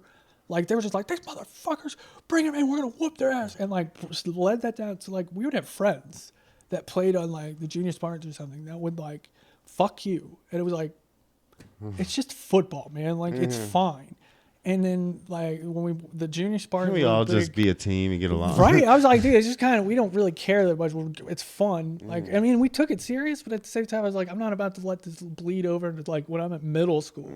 Like fuck off. Like we could talk all day on Saturday, but like, and so the junior Spartans were like, this is crazy. Okay, the junior Spartans are the ones that like were the big ones that were like talking a lot of because we went to a lot of their players. We went to my middle school, and it was like me and one other guy went to my middle school that played this team, and they just were like, "You guys are shit." And like I guess they had won the league a couple years in a row. And they had this big guy, you know, how Pee Wee football does, where it's like, "Oh, you're not a good running back. You're just fat as fuck, so no kid can tackle you." Yeah. Well, there was like that kid, but like an eighth grader. Think of an eighth grader on steroids and just. Oh no, we had one that could buy fucking booze. My buddy Mike Burrows, his cousin Kyle Burrow. Like he's a fully developed man. Full chest hair, fucking full goddamn beard and shit. He looked like a 30-year-old man in 8th fucking grade. Like he bought all the booze every fucking weekend. This kid was named Dalton, and like he deserved that name. Like it was just this stocky, like corn-fed kind of boy. Pretty sure he's racist. But like at the same time, like that was for an 8th grader that was big. But like I was also fucking playing fucking men. Like for 6 years, I was playing men. Yeah, I was like, I don't give a fuck. I ran through kids like you, man. Like, and the whole team had, and so like. They were just like, oh, you guys ain't shit. We had won every game we came to. Like, it was very easy. Like, there was very small people out there, so we had a big team at this point. And it kind of sucked because it was like we're just putting up numbers on these people, and they ain't talking shit. Do you know how hard I was sweating that Big Daddy, the Nickas joke, women's it's the word for British. Women's panties. You said it, and I was just like, I actually don't know him. Like, I know you saw. I was walking up to black people. I was like, I know you saw me talking to him, but I don't know him. He didn't buy me that beer. He didn't like. We didn't come in together. It's like, is there anything I can get you? By the way, it's somebody in the back, like a lady, one of the black ladies was like, he said Knickers, like Knickers. Like, everybody in that room had a split second when they're like, wait, what? He said it. And it's a good fucking joke. Like there's fun. It's something there. It's definitely and it's funny. Definitely right there at the line because where it's like, ooh, he's kind of got a point. And that's like crazy. I don't know how I feel about this because the word does have the hard R on the end of it. It's the only other word with the hard R that anybody could say. Anybody could say it. It's like the loophole. It's not a loop. That's the thing. Is it? It's like, our audio books count as reading? Fuck yeah, they do. Do you? I don't know. I audiobook. I audiobook today. For me, it's better. I can retain it better especially since I can like rewind real quick. Yeah. But I can understand people that read and that being a better comprehension tool for them. I can read but I can't comprehend shit that I read. Like I read the page 10 times and still can't tell you what was the first sentence. I've just now recently been able to read if I'm reading like entertainment shit, like if I'm reading a book like that's fiction, it's not like I can read it. But if I'm like learning something, like if I'm gonna read it for dummies, which I do often, I'm gonna throw that bitch on audio because I like that's how I'm gonna retain that information. If I read that shit halfway through, I'm like, well, I love the structure of this, but I just can't follow. But if I'm reading Harry Potter, I crush it like 3 nights, the whole series, not even one book. I crush that whole book series. I'm like. Weird. When I do find a book that I'm like we get really into, and they're usually like maybe 300 pager, and the book's not that big, you know. So and that'll take me fucking a week, like or two, to read like one of them. Dude, back in the day, and I know people would be like, "Oh no, I read that today." Like, I read that at lunch. Back in the day, I could do that. What happened in the book? back Like, bitch, yeah. fuck that. You ain't speed reading fucking Yeah. Shiloh. Shit, Get the what kind fuck of out shit of is here. this? What are you, like the court lady Yeah. that's fucking the But dude, back in the day, I used to crush. Yeah, the fucking what are they? Fuck, what is those guys? stignometer. Yeah, Whatever. fucking 15,000 words per minute. Get the fuck out of here. It's actually an actual. There's a machine set up. Jules, back in the day. Yeah, but they still have wild words per minute. Yeah, but it's not all the words. Like it's I'm just sure their QWERTY numbers are still up there. Like I'm still sure they're crushing it on the fucking regular. The machine looks like complete. It's not like a keyboard. It's not like she's typing out words. It's like it's weird looking. The machine that they have, like, but like you know, their hands are just. Yeah, it is. It looks like one of those fucking old school bank machines, that like kind of thing. It's like, but there's like these buttons and I don't know how. That's weird. Have you ever fucked around like? There's other different. Yeah, have you ever tried? There's a spot in the back. I was talking about the actual typist girl. But have you ever fucking tried to use like the calluses on her hands? I get that. I get that. It just reminds me of me. I get that. You know? It does remind me of you. I like good hands like yours. Mine are soft. Silk. Oh, so he got hands like a lady, like a woman. Jangling. I took a lot of. I learned a lot of things playing in that league in Pee Wee, and one of them was lotion, and I use it regularly. It's fucking awesome. But have you ever fucking like? There's different types of keyboard layouts. Have you ever tried to use them? Like you can use like. I've seen them. I've seen there's shit that you can like custom, like do you can customly build your own and shit. I guess and send off for, but I don't. Like there's this new keyboard like out that like goes. I think it's a fucking audio interface. It's a fucking keyboard audio interface. It's got like a pad on it to do different sounds. So it's like got a MIDI on it as well. Yeah. And it's like. I think it's like you can attach your cameras to it. Like it's basically a like one of those Roland switcher machine almost, but it's also the MIDI sound effects and all that shit. It's basically like the I think it's called, what is it? The Black Magic switchers. Oh yeah. And the Black Magic like podcast setups. You got some Black Magic. Those fucking I got those for Christmas. Those things are expensive. I got those. This is actually a heartbreaking story. I got those from Christmas from a very good friend of mine. That died already. Okay. You don't got to keep making everybody feel sad about it. I'm sorry that I have friends online. I'm just kidding. He lives in our memories. What's his name? Smiters. Well, Smiters? Like that's not his real name, but that's his online name. Oh, and how did he die? Was he smiting the Smitey and he got smited? See, that's what people say. That's what happened is he smitered everyone. Everyone was smited, and then he did too much cocaine and had cardiac arrest. Oh, well, that's the smiter. Where did he live? In Florida? Did he get that good of cocaine? Or did he just have a weak heart? You would think he lived in. I know this. He lived in the Netherlands. Yeah, since I've left like the East Coast, that man was loaded. Maybe done blow that's good enough to maybe to do that on to a healthy person in St. Louis I'm not. once He's or twice. Not a healthy person. He was. I think it was just because he did so much cocaine for so long. He was a bigger guy too. I mean, he was very low. Cocaine out here, so I don't know. I'm also sure like it was a mixture of. He wasn't just doing cocaine. Yeah. There's a lot of other shit that man was doing. Hillbilly speedballs. Yeah, and he was a like staple in the drugs court and like other like blue light communities. So he's been around for a minute. Like he's been doing this heavily for a minute. But he was also the nicest person I've ever met in my life. I watched this Vice documentary. I think it was Vice or something, and it was about all these ravers that are like turning 60. Out there, they're out there in like Europe somewhere in one of those countries, like and they're like out there. They're like, it's just, it's like I done a lot of fucking. And they they took like 3 of them. They put them in a room in front of a table that they had simulated drugs of how much they did, and there's just piles and piles because one's like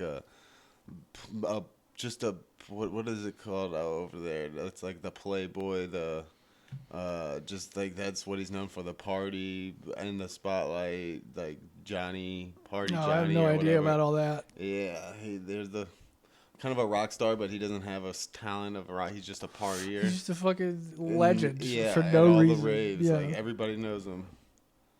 And Like, then there's another guy. He wasn't like so much he raved and shit, but he's just sitting there. He's like fucking. I think he looked like he was 70 or something, it's right? like He's just 32. doing fucking. No, he's old school. Oh. He's like just fucking sitting there taking like eating bumps of blow, just eating bumps of blow, rolling up doobies, fucking taking goddamn MDMA. Just mollied out. It's like, bro, Molly the you're fuck 70. out. And You're a that's just to grandpa. go to the open mic at the coffee shop before he starts his night and goes to the rave.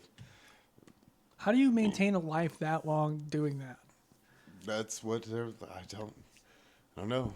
I mean, how many fucking abandoned goddamn warehouses are there at fucking Europe that you could just be clubbing every night? And just Oh, fucking... they've got like fucking grounds now, man. They've Oh, got yeah. like these. Have you ever seen those videos of like the big ass like EDM festivals? And they're doing shit? all And the it's like, shuffle everywhere. Girls in what? bikini thongs just like Yeah. shuffling. Yeah, I've been wanting to find. I don't know where they hold it. I don't know where they having these. They're like in like Some- Sweden and yeah, shit. I got asked the other night. They're like, "Do you go to raves? You look like you be at the raves." It's like I've heard that, and I hear this other word you guys call fucking people that look like me. Wooks. You Wooks. do, And I yeah. was like, what I call wooks is gypsies because you No, can't trust a gypsies gypsy. and wooks are different. Wooks are more of like a festival thing. Gypsies are like gypsies. No, but I'm talking about with like when there's like the white dreadhead people. Yeah, There's like two groups of them. There's like in the one many people don't realize that they all clamp us into the. I call them gypsy hipsies. They're the girls that have like the underarm hair that they don't like use any kind of. Yeah. They make their own shampoos, all right? Yeah, Out okay, of yeah, like, yeah. it's like natural ingredients from the gotcha. dumpsters. Those kind of, they got the sage burning to clear the spirits and. Play the ukulele. Yeah.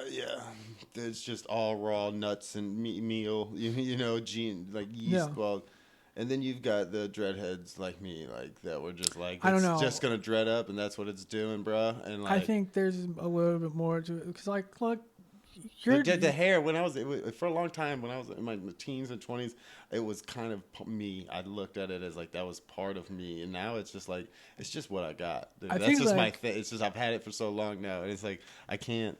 I think the thing that it is like, and this is gonna It sound doesn't- like I'm swooning, but like when you first see somebody with dreads, your immediate thought is dreads. Your immediate thought is that person. Would like getting to know you. Obviously, you're not somebody who they immediately think when they think of dreads.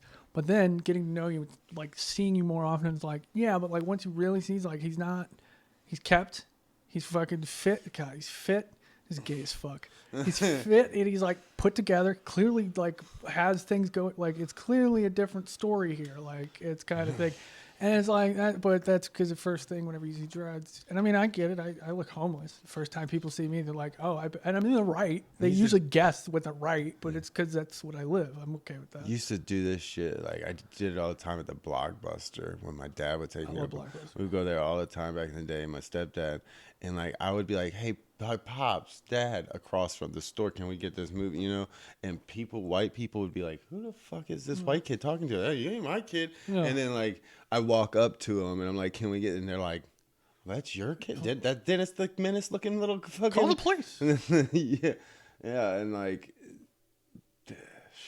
It was always I've always had that. They were like, "Oh shit, we didn't know it." Even like the black Throws me people, off. like when I brought my pops into it was a field trip day, and parents would come in on like be the like lead, take a group of kids and go Yeah. around the science center or whatever. Did that, and like no one knew they didn't really bring up that he was black. They just was like, "Yeah, my pops is coming." They're like, "Okay, we'll get to meet him then." Yeah. He shows up in the morning. I'm like, "Where's your pops?" He's like, "Oh, this is my pops, right here." The black guy whose car I got out of. Yeah. Like, Fucked up is 2 of the 3 black kids in on the whole trip. yeah. Got put in our group, He'll know how. and they were stoked about it Yeah. too because they were like felt comfortable.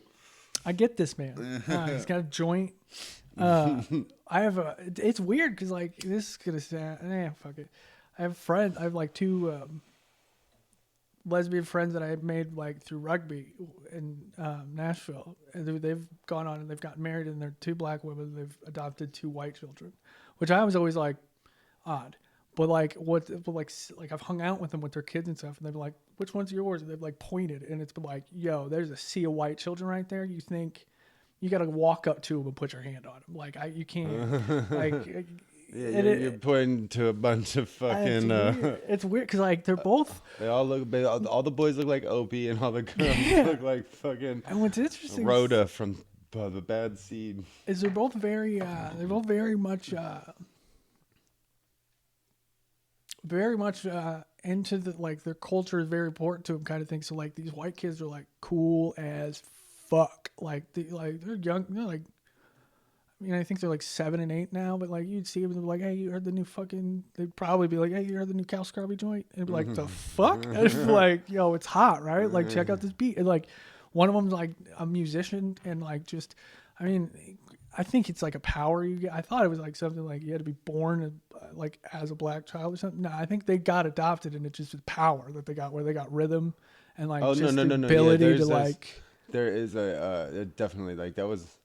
It was pointed out to me. Now, it's not all, definitely not. It's not, but it is. It's most black people do have more rhythm, and they have a natural like they can naturally sing. A lot of them, a big thing in the family coming up is church and the choir, and like they have very large. Their families are very close together, especially there are some big family reunions. You get there and it's like 300 motherfuckers. Y'all don't know each other. And they do. Yeah, they know each other, and it's like, oh shit.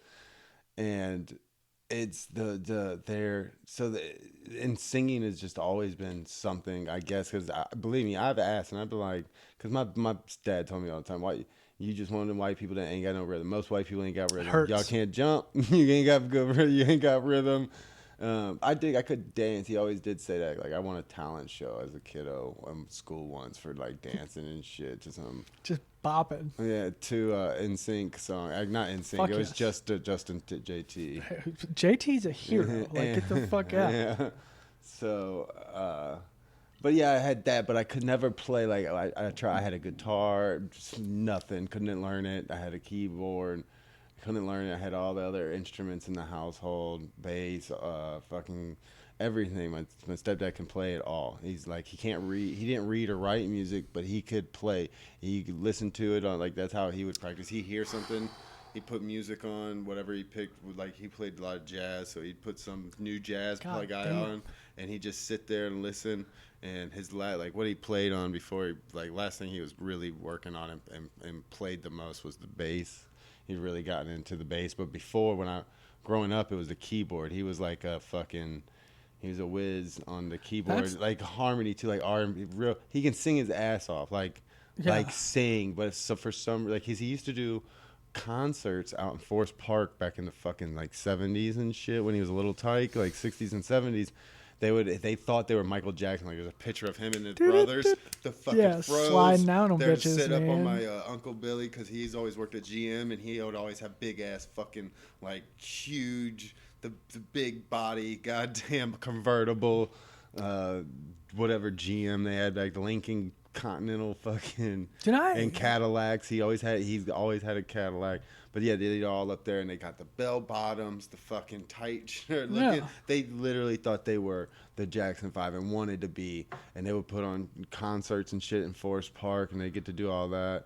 And because back then, in that time, it was like they had that the harmony groups at school. Those were the dudes getting the pussy. See, it wasn't the guy. It wasn't so much the baller and like the kid that was. Crips weren't here yet. Yeah. Crips and Bloods that weren't wasn't here part of it. That hadn't been Dorsey. propaganda. that was like all indoctrination. Like that's why back you hear of like Queen Latifah could rap her ass off, but she was always talking about positive shit, like UNITY, that's a unity. Like that was like they were like, cut that shit down. Public Enemy. Yeah. What the fuck happened? That was hot. And then all of a sudden it's like we shoot each other.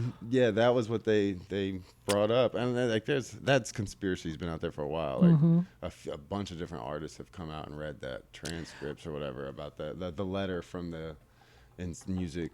Yeah. Yeah. My thing is like Crazy Bone. I think the way you described your dad there is like I love St. Louis history. St. Louis history is like I don't care about history any other way, shape, or form. Yeah. But like St. Louis history, I fucking love. And my favorite way to hear St. Louis history is from like an older black person, Yeah. because like they have probably the most like historically accurate, and like it's just like that's the history I care about. It's true. Yeah, and when you Like, think of it, when I remember hearing about it, like especially driving back, like because we moved out of the city probably when I came back here one year at fourth grade, and they had just moved to Fenton. yeah, So they had left the city from there. It was just more centrally located for their cleaning company that they were building. So I would always hear though when we were out in the city and shit driving around, he'd be like, when I was a kid, this was here like this, and you learned about it and you see now. I would like, love to hang out. and not much of it was like projects and Mhm. and shit like that. But I used yeah, to he was always very. One thing I really appreciate today, but back in the day, I was like, it weighed a little heavy on my mind. But I think every fucking white person should have it. It was like, I didn't, at one point in time, like a couple years ago, I asked my pops like, what do I have? Like, what do I take pride in?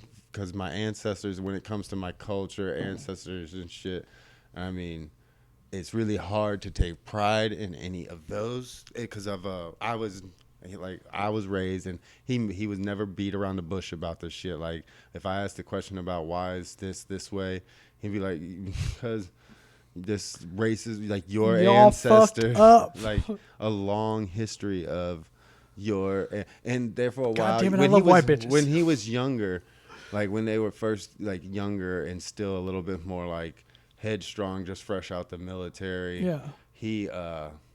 It was more definitely the white man's fault. But in his older age, he had answered this way when I asked him just a couple years ago before he passed away, and I was like, "What do I get? What should I?" Because I don't have the prior history of my ancestors and the people that what we did, and you can't take pride in it, and anybody that does try to is just weird. is bullshitting themselves, or they're Picking. socially, they're fucking psychopaths. Yeah. Because what we've done. But then he broke it down to me like this. He's like, it's only a few rich men in very high positions of power all around the world, and they're not just most white men, but there's some very rich Middle Eastern men, big oil tycoons and shit like that have in their area. It's very racist where they're at too, in their regions of the planet. But in America, we're talking about that. He's like, for one, you take pride in the fact that your generation it seems like is really fucking trying to take this civil rights movement and the equality and get it done. Like we've got it to this point, and you should be able to take some pride in that. He's like, but also look in every picture of the Martin Luther King marches or the Rosa Parks marches, or there's you look in the pictures, and yes, the main thing is you see Martin Luther King and a few brothers and sisters that are walking next to him. But if you look at all the people that marched right there with him, It's fucking Bernie Sanders right there. Like, majority of them were white, because we have the majority in this country. We outnumber every other race. It's like 80% to like everything else is like 12%, fucking 2%. there's a lot of us. Yeah. One or two. And like he said, he's like, if the majority of white people in America didn't want there to be equality and didn't want slavery to end, it wouldn't be ended. We wouldn't be here. I would be a slave still, because you guys make the rules. Yeah. In a way, not you personally, but he had gotten, I could tell in his older age, he had realized. Understood, I guess, a little bit I more wasn't life. so much. It wasn't every, because I was raised in his house. He seen me go through the exact same struggles as a kid that he had went through, and I dealt with it like not just that on my family that's in Virginia. My mom's the white side of it. Anywhere The like they got no problem when they get a little too sauced up and angry at you to call you an in lover and all that shit. And it's like Apparently, I get not a hyped up lot. enough talking about Pee Wee football. They got like they wouldn't let us sleep in the house. Like they have a huge family God reunion, damn. travel all the way there, and it's Yeah. like, oh no, You not gotta bring allowed a to. camper. Yeah, not allowed to stay in the house. You're not So- allowed in the house and shit like that. So I dealt with it from all angles because when I came back, yo, like anytime if something went wrong or if I was in the middle or around it, being the only white guy. It was like this little white motherfucker, Yeah, like, and it was like it's on him. And all I could do is just be like, Like, you got to take the case. You're gonna beat it. I'm not even Yeah. gonna art like. And I knew, luckily, like I said, I think every white person kind of needs this as a black guy that's a father figure that's like, well, let's look at the history of things. Like, well, you know, you need a maybe you reality should check. just take this licking for the Yeah, for your. like- And it's like whatever. I can deal you with probably that. get a little bit more respect coming out of it too. Like, But then eventually he realized like he realized like he goes to the same. I worked my ass off. Like he knows like I came up from being poor. He knows like there was times we didn't have the electricity. We didn't know it was to choose which bill do we pay to rent or like we can plug into the neighbor's fucking Yeah. house without them knowing at night to keep the food in the fridge good, and shit like that. So he started to realize, he got smarter and was like, it's not the black and white thing. That's all a fucking smoke screen to keep the division because it's a class. It's Yeah. a class war, and they have been killing us with it. They have done such a good job. They have it all. They have the media to use, which, I mean, there's patents in the CIA that say for brainwashing and shit. It shows it's like a TV, and it shows the TV. it's a Samsung. Yeah, Like, they're using shit. a TV. It's like, god damn. We're But fucked.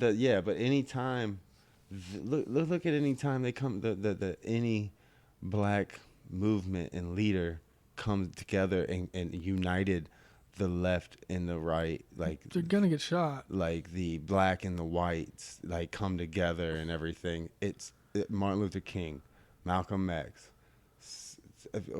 There's that's as many as I could name, to be honest. no, there's fucking Rosa Parks. Rosa Parks. Well, she wasn't. I don't know. She sat in the back. We're gonna edit this part out too. She didn't sit in the back. She sat in the Front. front. But I used to do a joke. Sorry, never mind. basically, my pops had rounded off the information with. He's like, there would have never been an underground railroad or Harriet Tubman without white people, and many white people lost their lives for being part of the Underground Railroad.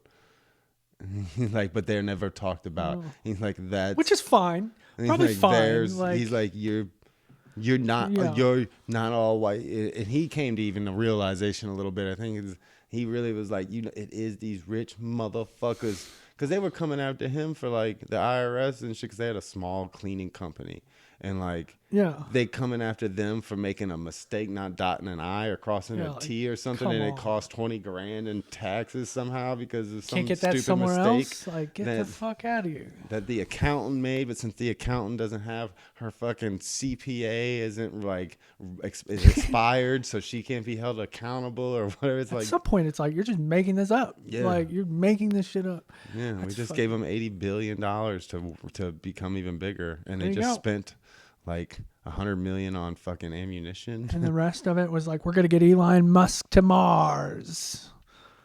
Send Jeff Bezos and his weird wife up there too, and their baby. I don't know if they have a kid. Yeah, they're given well, Elon Musk, at first it was just a single contract, and Elon Musk and SpaceX won that $10 billion contract to make the moon rover, landing rover. And then Jeff Bezos got all butthurt about losing it, and he went to his senator or congressman in Washington and Seattle, and this little bitch, being the little whore that she is, went and wrote up a whole nother emergency hearing bill or some shit, and made up another contract for another $10 billion for because now we need a backup.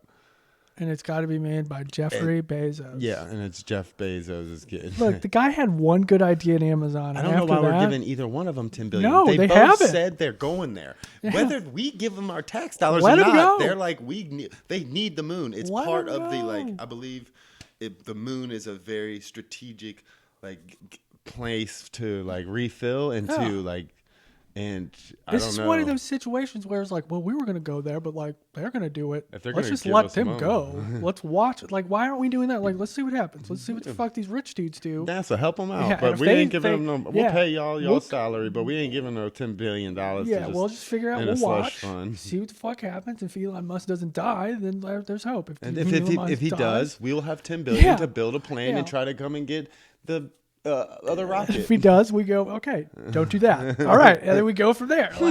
Yeah. The moon actually is plasma and not a rock.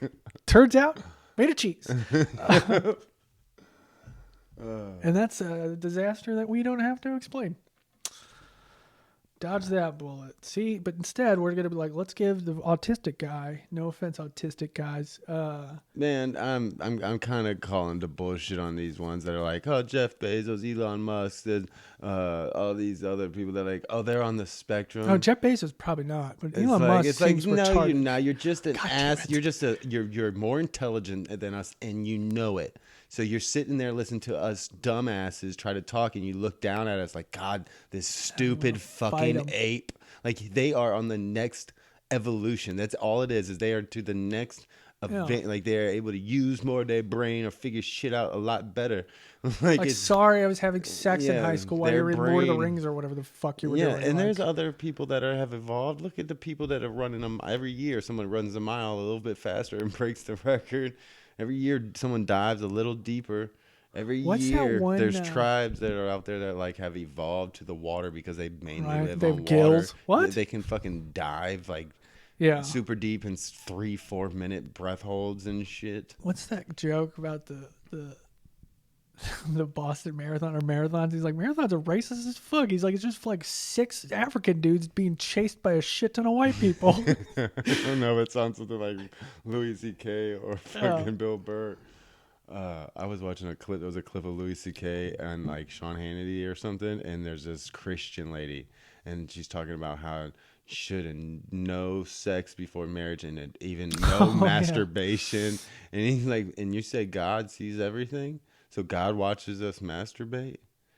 You think he masturbates to us? So God's watching porn right now. There's one I saw where it's like he's talking. It was more of a meme. I didn't see the X clip, but he's like, "I'm actually gonna masturbate to you later. There's nothing you do to it." And it was just like he was telling us the whole time, like he was literally saying what he was into. Warnings, You know, does it count? the man was telling us what he was. But didn't into. he tell them? I don't know. There's a lot of stuff that I've heard to where it's like, oh no, that's fucked up.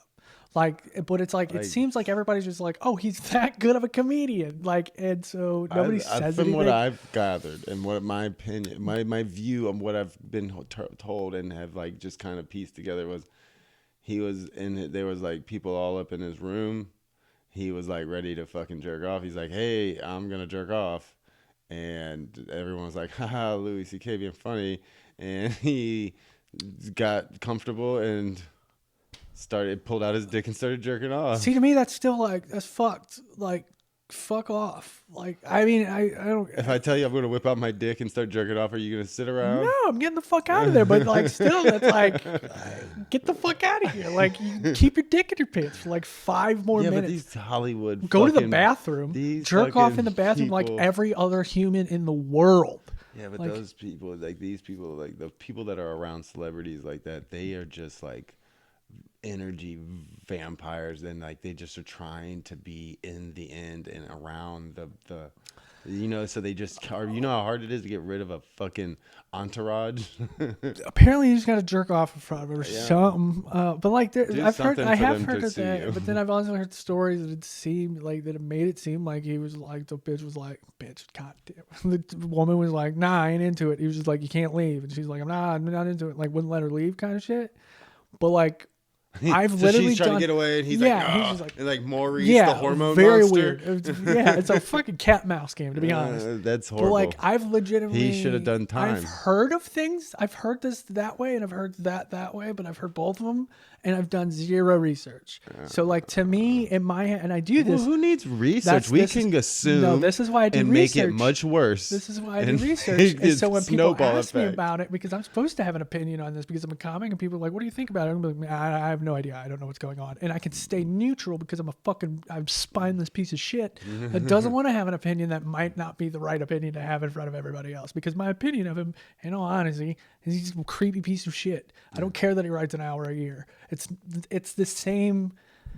So my kids that I jerk off in front of him or something weird, or that like some weird deep metaphor about some shit. He's not racist. I don't think he's racist. I don't think he's an offensive human being. I think he's just a gross. I think if you do creep. a year every year, though, you start to Yeah, and it's just funny. just being listening to that. It's like listening to the same CD. It just becomes. He's a funny the comic, but sound at the and same time, he's a fucking creep. And like, there you go. Like, I don't know what people want to do with that information. Yeah, if he did it, if whichever way we decide that we're gonna make it sound that he did it. I really think either way, it's I like, heard like in the end, she ended up waking up with a sore ass, and who there was hasn't? shit. There was shit everywhere, and Amber Heard was there. Well, nobody knows With what's her going on. bruise in that kit situation. for some No reason. one knows what's going on in that But she situation. actually shit in the toilet, so it doesn't make sense. Doesn't add up. Yeah, so where did Forensics? this But like, I don't know. I mean, even at the same time, if it was, he was just like, I'm going to jerk off and nobody left. Like, if I'm in my room, my bedroom, and like, people are there, like, I'm going to jerk off and nobody left, I'd be like, all right, I'm probably not going to pull my dick out yet. Like, I'm probably going to wait until at least. I'll take the very pants. much drive home that I'm going to masturbate. I will be like, I will grab them by their faces. If it's that important, Yeah, I will grab some I was like, lube. you need to go because it's about to get weird. Like, I'm serious. Plug in a fleshlight. Yeah, like, I mean, I might even act like it just to like show the series, but like pulling your dick out is still a fucking creep move. Take the Granted, fucking big screen, also, put some big ass grainy porn on. I can't even say it's not the correct move because it is your room, and you're like, if anything else, if I was like, I'm about to do something, and like people just wouldn't, I would just do it. You're like, fuck you, it's my room. But like, so either way, he's a creep who like I don't know. He pulled out a bunch of needles. Was like about to do heroin. So And I find it creepier. Yeah, right. I It would would've do the been heroin. fine. I would He just would've been do the fine. heroin. Yeah, But, like, nobody would care. everyone, they'd be like, "Oh, he's so brave." People would have been mad at people for leaving. They would be like, "Why would you leave him like that? He could have died." This is y'all's fault. You were enablers. Yeah. Now, You're like, in- what I also find really creepy is like, there's an abundance more of like support behind him after this came out. It's like that's a weird like. Yeah, That's that's a the culture war. weird- They yeah. you have to jump on. You like once it seems like the media or certain groups of people get their fingers into the Twitter world and these other platforms. It's like you have to. Well, this guy, I'm Ben Shapiro. I'm on that side, and he said this, so I've got to fucking. People don't want to ever admit to defeat. And that's the biggest issue with our politics today. Is like no one wants to admit to defeat. And it's getting bad. Like it's getting real bad. Like to the point to where I don't know how many more elections we can have. Because I mean, it started. Shit shows. It started, fucking Bush administration. The whole election shit. Al Gore, Florida. That whole thing started. Everybody found out what the hanging Chad was. Yeah, and then so that I still know what that is. I don't know what banks do. I still know what a hanging Chad is. I don't even know what the hanging Chad is. So what the problem with the vote that they were saying in Florida was it was back when you still had to punch those little fucking holes into your voting card. Hanging Chad was that piece of paper that was corrugated around, I guess, or whatever that word is. It would sometimes not push all the way through. The piece of paper wouldn't fall off, so it would just hang there, and it would like cause a weird counting malfunction. It was called a hanging Chad. Oh, yeah, that makes Dumbest sense. fucking piece of information. My brain's like, remember this forever. But that was like the first one, and then it's just progressively gotten like. Then there was after that there was Obama. They were like, oh, he's not a legitimate president. He was born in Kenya. Let's be honest. Let's give a Kenyan another 6 years. Fuck it. I mean, At this point, we gave a fucking reality star. The white man drove this shit into the fucking ground and like started wars and everything else. Banks collapsed, and then they're like, Let's give it to black folks. They know how to deal with For poverty. one time. Like, they're good at being broke. Like, they're still living. And then look at the way we've treated them. And it's like, and then challenged his fucking citizenship. The only president we've ever challenged their citizenship, even though the first 12 were fucking British as a fucking Harry Potter. Yeah, and he's still connected and related. Again, what's the Roy Scovel was getting his special, or one of the parts of his special on Netflix. He does the joke. He's like, what if he really was not an American citizen? He's like, what was it first night in the fucking White House like with Michelle? He's like, I didn't know. I didn't fucking know. He's like, I was just kidding. I was kidding. He's like, okay, I'm gonna go out there. I'm just gonna say, fuck a joke. I was gonna leave. And he's like, tell me there's not a little bit of you that he came out and said that if you weren't just like, Barack, can't say it's till he has it. Like if they were that adorable kind of thing. Like again, like. Because again, if he, it's part of that joke as well, but it makes sense. Where it's like, if he was Kenyan, are you kidding? You go to a different country and get as far as fucking governor, and tell me how easy it is. This man came over here and became president. Like, I don't even know how to start the process to become like a fucking. He came here from another country and found a white family to take him in, and then became the president. Then they let him into Harvard, like or whatever. It's his till he wants it. It's his till he wants it. Got elected to Senate. Like, yeah, no, I thought he was great, and he was a smooth talker, man. He's also a war criminal. I'm not gonna lie to you. Like, he's also a fuck. But what president isn't in a time of war? Even that, not even at a time of war. They all probably did some fucking. No, they did some. Obama's bombing, like the drone bombing, like it was like 90 something, or I don't know the exact number, but it was much higher than 50% of them killed civilians and not even their targets. It was just blowing up little kids. It was so bad that it got to the point that during the Fallujah, they came out and basically openly admitted using white phosphate as a weapon, just because it was like, okay, we did that. Just stop talking about everything else. Yeah. And it was like, that's how bad it was. That's how bad Fallujah was. The way they were just like, we did that. You can have that. Other than that, just don't poke around or anything, because we did a lot of fucking questions. Actually, there's a video game coming out. I've actually done that with a cop once. I had big ass fucking like a quarter pound on me, right? But in my pocket, I just had a little, like one of my little jars. Cop pulled me over. He's like, "You smell a little bit of urban here." Like, look, do you have anything on you? Is there anything? And I had a little fucking roach in one of my little ashtray cups. And I was like, yeah, there's a roach in there. That's probably why you smell it. I wasn't smoking and driving. It was just thrown in the ashtray. It's like that, and there's some weed on me. I handed it to him. He dumped the shit out, and then he wrote me a warning ticket. It would have been like my 13th fucking possession charge. But he wrote me a warning and was like, all right, don't let me catch you back out here tonight. Because that was like kind of how Camden County, Dare County, North Carolina was. Like, don't let me catch you back in this county after sundown, boy. Yeah. You ever been to Bonnaroo? No, I wanted to. My boys all went there and told me about this story about how they went, and they couldn't find like where to go, like an entrance to Bonnaroo. Like, they were just looking for something that was like, hey, it's here. So they they walked all around, couldn't find it. So they like go and stand at this building, right? And they're like there's like 4 or 5 of them. They set up like chairs and sit, and other people start coming, and they make this line that's like just not moving, fucking 200 people long. I could see for it. Nothing to where like, and they get up and they just walk away. They're like, all right, let's go continue looking. They're like, wait, what? Like, yeah, it was like a block over there. It's like the main chicken or bracelet place or whatever you got. So like when you go into Bonnaroo, there's like, I don't know if it's still this way, but like when you used to go to Bonnaroo, it was like this at Wakarusa a little bit, not as strict. But like Wakarusa was the best festivals ever of all time, besides maybe Warped Tour. But Bonnaroo, when you'd walk in, there's like 7, 8, maybe whatever gates that you walk in, and they pat you down. There's 1 to 2 every year where there's cops. Now, they're not going to arrest you. They're not going to do anything. They're just going to seriously search you, and then they're going to take everything you have. You should have took 2 weeks up there prior, 2 weeks before, and buried you a fucking stash. Here's what you do. So like whenever they serious search you, they just they don't like go into detail. Yeah, they don't go into the prison. So what I would do is like, the year I went through the line. He's like, I was a gaper by then. I could fit some. The year I went through the line, I never gone through the line, so I didn't plan for it. Like, but I fit luckily, a dab rig up there. I luckily got away with this because like I brought I was in charge of the acid, so I had like about $1,000 worth of acid on me. I had about $600 worth of mushrooms, and I think I had about $500 of MDMA. Like All yeah, and snozberries. then I had jars of ounces of marijuana in these jars, and I put that in my bag, and it was like kind of on top of everything, then my camping shit and everything, and all my drugs were hidden kind of throughout. I end up in that line, and I don't pay attention soon enough to like be able to hop it before they would be like, no, come on. So I get there, and like they open my fucking bag, they see the weed, they start pulling it out, and I was like, they're like, is there anything else in there? And I was like, nah, I just got the weed. And they're like, all right. And then they like fucking did the little search and everything again.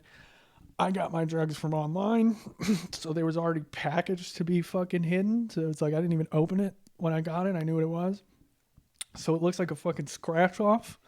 This is what my acid looks like. The fucking Molly pills are all fucking in a goddamn Tylenol thing that looks like Tylenol kind of shit. And then the fucking mushrooms, actually, I think I had hidden pretty well because I actually got those from somebody named Donnie. Donnie. But like he goes through real quick and he's like, whatever. And he goes, cool, just takes my weed and fucking sends me through. And I was like, I had enough packs of cigarettes to fucking get that weed back. It was like, fuck it, whatever. Bonnaroo was weird back in the day. I could go with no drugs, bring cartons of cigarettes, and I'd get whatever the fuck I wanted. Cigarettes was currency in prison there for a long time Fuck you, lightning bug. Or what? Actually, that year I brought it's like a thing you get I'm sure you've seen them. I'm sure you used one. It's a camping thing. It's like a bag of water that it becomes a shower. Yeah, like you keep it up in there during the day. I mean, Nashville, June, in the middle of a farm, no trees. I had that set up. People were coming up and like, dude, I have an ounce of marijuana. I'll give you if I can just use this. And be like, yeah, dude, you don't have to give me an ounce. Actually, yeah. No, yeah, that's how I heard. I've had a lot of friends that did like the Burning Man thing. They said like by the end of it, you're bartering like Burning Man. The people with like the fucking RVs with water left and yeah. shit. Like that. Dude, like a lot of like our planning towards especially dusty ones. Like what? Because Nashville doesn't get dusty; it just gets dry heat. There's nowhere to go. I mean, they have a comedy tent that's like an actual tent, but it's only like sometimes during the day. And then other than that, they have like, enough like to where you can walk through sprays and stuff, but you're not. You're watching shows the entire time in the middle of June, in the middle of this fucking Nashville goddamn farm, just burning your ass up, watching like Tool high off your ass. Not hydrating. See, that's what I didn't really like. I never went to, for one, I don't do hallucinogens anymore in public. I was actually a 4th of July. It was a family fucking, no, like, well, it was the 4th of July was my last time like really doing acid in public. We went all to the beach, right? It's crazy because this is like an anniversary. It was me and like, it is. Yeah, me, my boy Devin, Lil Josh, and Dylan. Like it's just a group of us beach bums, and we all went there. We all skated up there on the long boards and shit. Really wasn't nobody out there. It didn't seem like it was gonna be a big turnout, right? And it was like getting ready to get dark. The show's getting ready to start because there's a couple little John boats go out on the water. They shoot off a whole show, big show. Well, I remember like I guess one of the tubes on the boat that they shoot the fucking blew out the bottom, so the fucking shit came out like and blew up out by the crowd and lit the whole everything up. And at this time, I had been tripping, so time's really Yeah. And at this time, I'm Sketchy. like 23, 22, so I'm like eating the shit like. I overdid everything. That's why I'm glad I never got into any downers or like opiates because they would have killed me. Yeah, I get that completely. But so I remember seeing it. It was this blue fucking purple explosion, and I look and I'm just like, there's thousands of people behind me, and at this point it's just peaking, just wow, wow, wow, wow, wow. And I'm like, oh my god! And then everyone's like, oh, because it explodes. Yeah. And it's like everything was in slow motion, and I seen it. It was like a wave too, and like just all the heads, and I was like, and I see the eyes, and then it's all lit up, and then they all disappear because it's real dark out on the beach on the I can imagine it's fucking so it goes back to being pitch black, and it's like holy shit, another fireworks goes off, and I like tap my boys, and I'm like, yo. And like they all turn around, like because we've been. That just happened. Yeah, they're like, "Holy shit, where did all these people come from?" And like, no, because there's like cops and patrol officers out on the Oh, beach that's road, like with flares out on the road, like directing traffic yeah. and all this shit. Because we went and sat down underneath the pier, the main pier that they had like just finished building up and everything, and like we went and just chilled there all the time, Yeah. and would like skimboard and get fucked up there. And that was where the main fireworks show was like out of, was at the Nag's Head Pier, I believe it was.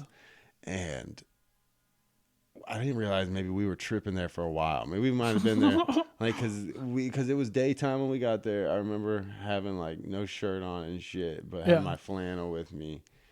And then it's pitch black. It was daytime, shirt off, and then it's pitch black, and it's a little cool out. And so we were probably there like an hour and a half, 2 hours, just staring out at like the water. And I remember standing underneath the pier, and all the pier pylons that go down that are just like all the way to the end, and like they come out and around. And it was just like really cool to watch, like the waves come in and how it's like a solid wave, and then it gets to the pier, and it's just like broken up in the middle, like chop chop chop chop chop chop chop chop, and like comes this at is you. what fucking dreams are made of, baby. Yeah, and I'm on like fucking probably 10-20 drops, just I'll probably never do that again. I mean, I used to do that at festivals all the time. it's not often like back then. But that was my last time, because I remember we go to leave after the fireworks show starts to finish, where everyone gets up. Everyone's walking. That's another like, whoa. Everyone's now leaving the beach and going back to like their beach cottages and to the cars where they had parked, public parking and shit like that. And we just skated up there, so we're going to skate. We're like tripping, but we're trying not to look like we're fucking frying our balls off. We go to jump on our skateboard, and I remember my boy Josh is just sitting there like, Dad, what's that? You know, he's got his longboard in his hand. He's standing on a road flare, barefoot. Shit's fucked up. Like, he probably almost lost a foot. Yeah, just loving life. Yeah, and the cop's like, hey, bro. Sees it, and I'm like, let's go, Josh, come on. And then like he's like, and then you hear it. He realizes it after he's like 3-4 fucking steps up and jumps on his board. He's like, oh man, my fucking foot. He's where I got, yo, dude, man, bro. Sounds like yo, dude, man, bro. Did you see that fucking wave I caught? I fucking got belly. I think I hurt my foot. And it's like, all right, man, let's get you back somewhere. He's like, man, just fucking put some tape on it. Put some sand on it, bro. Let the sea deal with it. Yeah, I got a what? tournament. I'll just go surf on it. It's not okay. Yeah. The seawater will heal me. He wanted to farm worms. Of course he for did. bait. Of course you did. And sell bait farms, like buy vending machines. Why not, bro? And It's sell the worms it's out of the vending play, machines. and it's like, I mean, you did about minimal math, and you're like, this is it. I used to do so. Like the last time, not even the last time, but like one of the last memorable times I did acid in public. Wasn't necessarily in public. I was just surrounded by a lot of people, but I knew all of them personally. Is the restaurant I used to work at called Old Millstream Inn. Check it out. Main Street. It's best beer selection and best patio ever. The restaurant? Yeah. Yeah, well, me and Jules have gone there. Yeah, it's the best place ever. So it's all regulars. It's all family. Like they're pretty good. They would be the best if you motherfucking want to throw in sponsor. No, he ain't ever gonna do that. Fucking shifty motherfucker, Troy. Sounds like Steve-O. T. Roy, a little shifty T. Roy, he says. Shifty. He isn't shifty because he would take every summer. He's going to do it this summer. At the end of the Sunday of Festival Little Hills, our busiest week, the Sunday of, he closes down. He takes all of the employees and then a shit ton of regulars come, and then we go on a float trip. And it's to a place called Ozark Outdoors. It's called Ozark Outdoors. And the thing about Ozark Outdoors is, have you ever heard of the Bull Float? There's a radio station out here called something the Bull. It's a country station, and they have a thing called the Bull Float, and it's this huge, massive float trip event that takes place at the same spot, and it has for like the past like 10, 15 years. So this place has gotten loaded, and they have put it back into their park, and it's an amazing little park.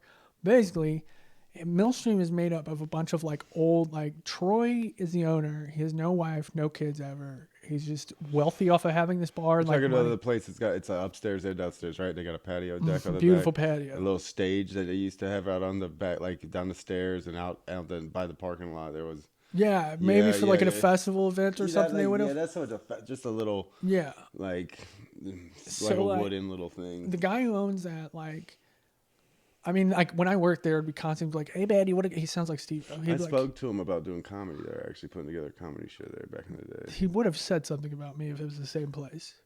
He might have been one of the ones that's like, I had a guy that. No, he would have been like, "Do you know Mike? Right? Like, Oh. I've been. Me and him are homies." Oh well, I Like- would have. He didn't. I don't know. Sound I'd like have to go through my Steve-O? Facebook shit. It was that's where I contacted Was everybody. his name Troy Gongsworth? Oh yeah. That's his name.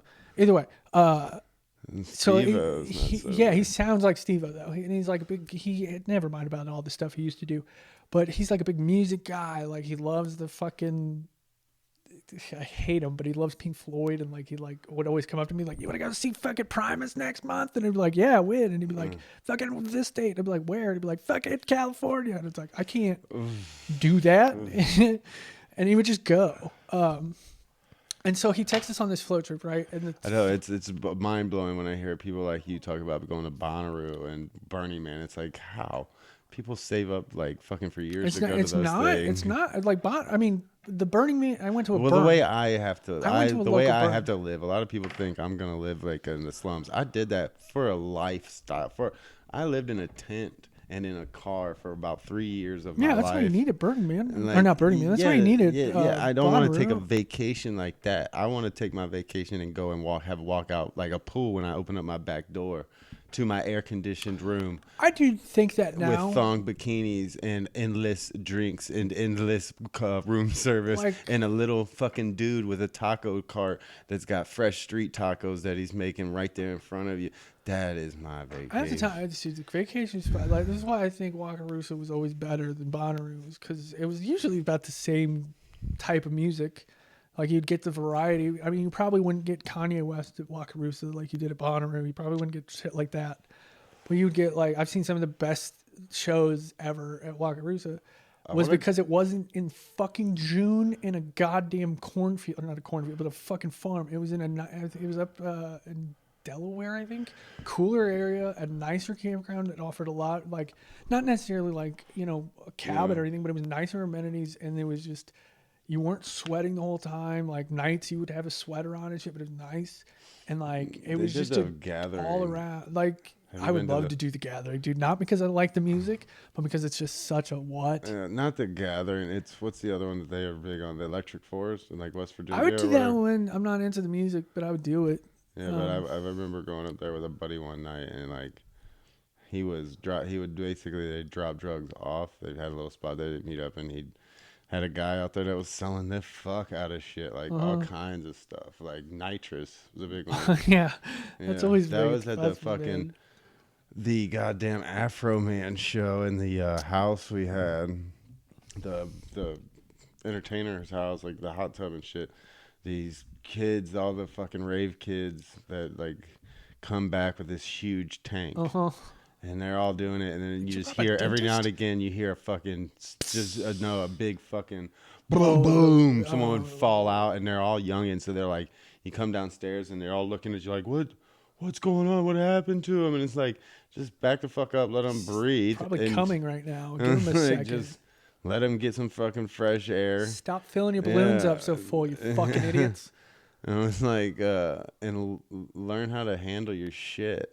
Like Jesus, what are you fucking for? Like you're gonna do that till They you had a pass out? huge ass tank, dog. It was like two people had to carry this motherfucker. It was like not just a skinny tube, like metal Yeah. contain. Like the one, this thing was like this big around, and it was like it was as big as tall as me. know And what it's you like all receive night is- long, all you hear is like Hippie crack, baby. every minute you heard that go off, like two. What was fucking- weird is you would always see Well, that there's at like like 15 of these Wookiees, I guess you guys call them out here. sounds like a Wookiee. Yeah. Yeah, yeah. They had all this jewelry and shit, but they haven't showered them. Sounds like a Wookiee. And they were all pyro. Similar, they like twirled fires. Fuck yes, Wookiee is fuck. Yeah. God, I hate him. They called themselves the Wook. They had like a podcast, the Wook Of course House. they did. Of course they did. Yeah. It's very similar to like a gutter punk, but like a gutter punk is about that life. But I didn't like how they had like I learned by the end of the night because I was kind of one of the girls that was there. Like she was just big pothead, but she had fucked up on something else too. But she had, after talking to her, I was like, this girl isn't no older than like 16, 17 years old. Got to be careful with Wookiees. Yeah, and I was like, these dudes. And then fucking Gary told me about, like, he's like, oh yeah, there's actually a couple different groups of Wooks that are like accuse each other of being pedophiles. Well, the thing is like Wookiees ain't about that life. So like these are really just kids that just parents kind of give them money to go do shit like this.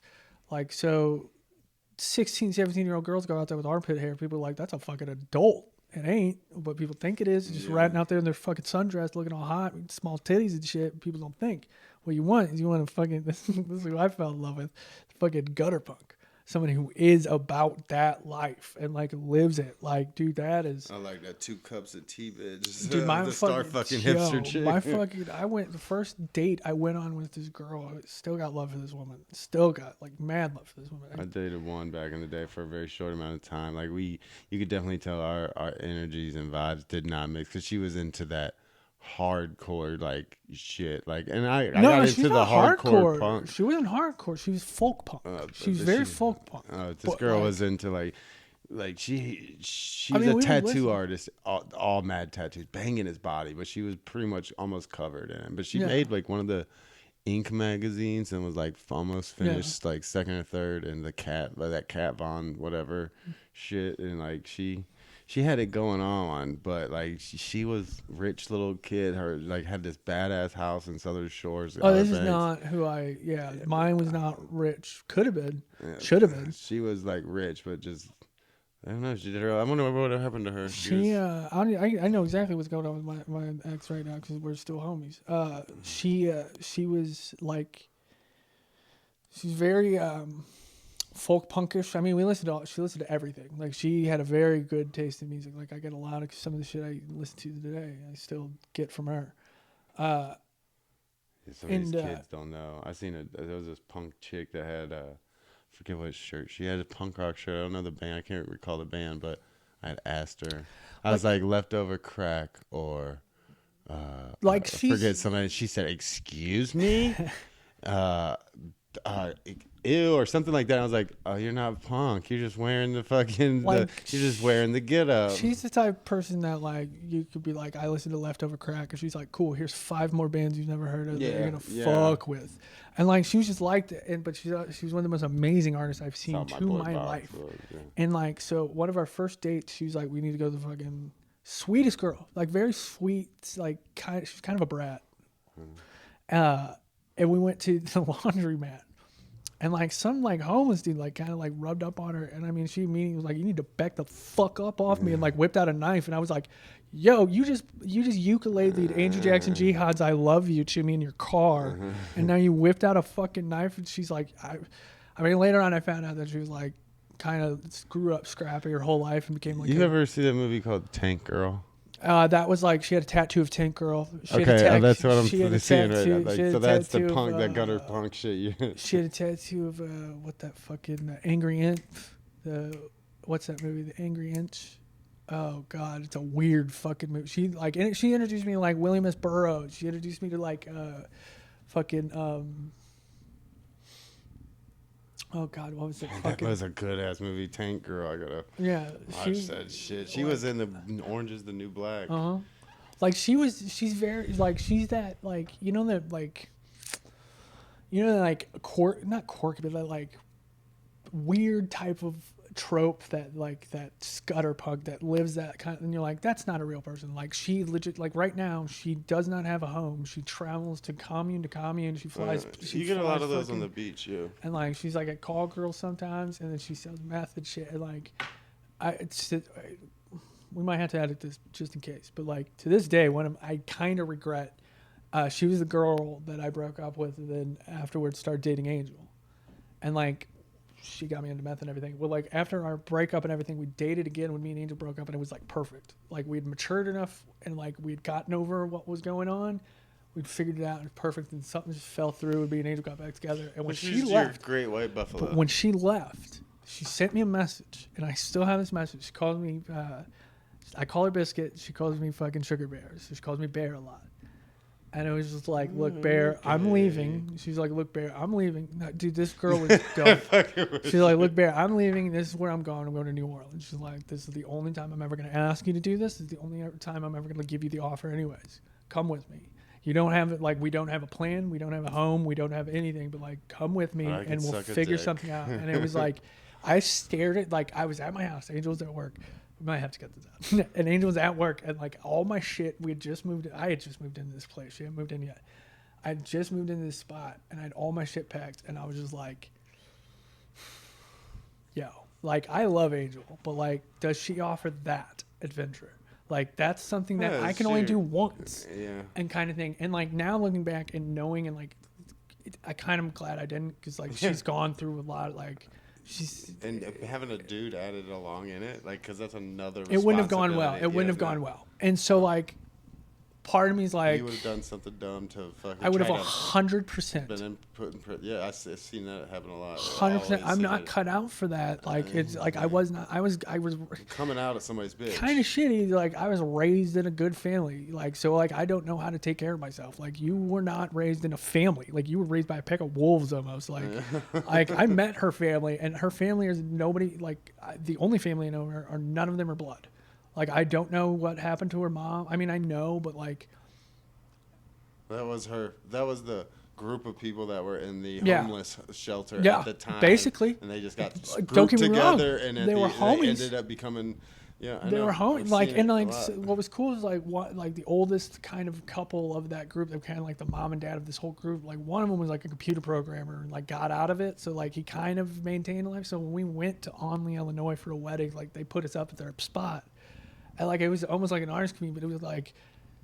I was like, this is almost more like of a family feeling than I've gotten like at some like actual family gatherings I go to with like extended family. Like my mom and dad family, like, yeah, but like it was like, oh, these people are like, there's a community. Yeah, it was like, these are homies like you, like they were talking about shit like from like 20 years ago and shit. There's this website I found not too long ago. I seen somebody talking about it on like a forum. It's like work share or work something, and like it's people all of like I was looking at for I went to look at it's free housing. It's almost like it's not like couch surfer. It's like I was gonna say I was like sounds similar, like couch but surfer. you get like they're like you can stay. I need somebody to stay here for a week, and there's some general chores I need done, like and you get this. You're required to cook the meals for that week, or this day. But there's 10-minute access to the subway system in New York City to get anywhere you want to go. And shit like that. I was like, man, that's actually pretty cool. They did for free, and you just got to do travel around doing shit as like a handyman. Shit, there was so many offers. People like, I need this place. I've had it. It's an art. It's like we're an artist commune, and like they've got this huge fucking old Victorian fucking sweet mansion out on the water in New York. That's like one of the largest. But like that was the one I kept looking at. I was like, man, that would be cool. And they're like, but it's kind of falling apart, and we're not. Dude, one of those like, I can do that. One of those episodes of that Flophouse is San Francisco's like art district. It's a giant old like nun commune thingy that they turned into a stand-up commune. And like each room, one of the rooms is like an old like where they would practice doing sermons and shit. And it's got a stage, and so they put on shows up there. Then there's like a fucking upstairs, like it's this giant thing that they just live in. And it's like that's what I want to do with the fucking church. Is I want that's what I want to be, the like Comedy Cellar. That's what I want to be, the like St. Louis. It's just the thing we gotta have out here is a community. Like that's where it starts. Is that place? If that gives them a place, if that gives them a place to hang out outside of there being a stand-up show, that gives a place for stand-ups to just be with stand-ups, kind of thing, and a reason to just hang around and like, oh, there is the equipment here. Now I don't have that excuse. I don't have the equipment. Well, it's right there. Well, where would be a good place just to start? Like we could do that every Sunday.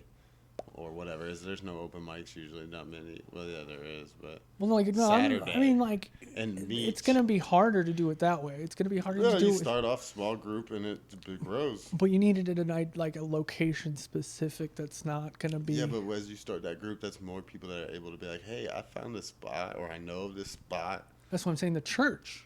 Yeah, but Once I buy the church. Once you just buy this church, but the markets, they're not giving out loans right now. Dude, that church is like a church about the size of the fucking skate one. That like giant chapel is like probably about double what this costs. So like one that I would want, a small one, like is probably about What this house half costs of now, this. or what I bought it? Half of what I've seen on fucking the Realtor app that I've been looking at. Is that like 260? Something now? like that. Like Yeah. most So churches that $500,000? I'm looking at are less than that. But also they kind of require a little bit of upkeep, which is why we're friends. Yeah, you're talking those things. You buy them, and there's usually with the community, with the county, there's usually stipulations where you have to have. That's the big thing. The repairs done within a certain amount of time. Yeah. Or they start fining you, and those are the repairs that have to be done on those old historical buildings. See, the thing have is- to be kept to this historical code. You have to stick to the same materials, and it's a much higher. Okay, I didn't know all that, but Yeah, like it's much some of the higher. ones if it's that in like a historical place, and I don't know it's if a any of them historical are, building. but like they might be. But like some of the ones that I've looked at, like I was like, okay, well I don't want to go in and rehab a whole place. I was like, I know I have somebody that could do it, but like, is he gonna?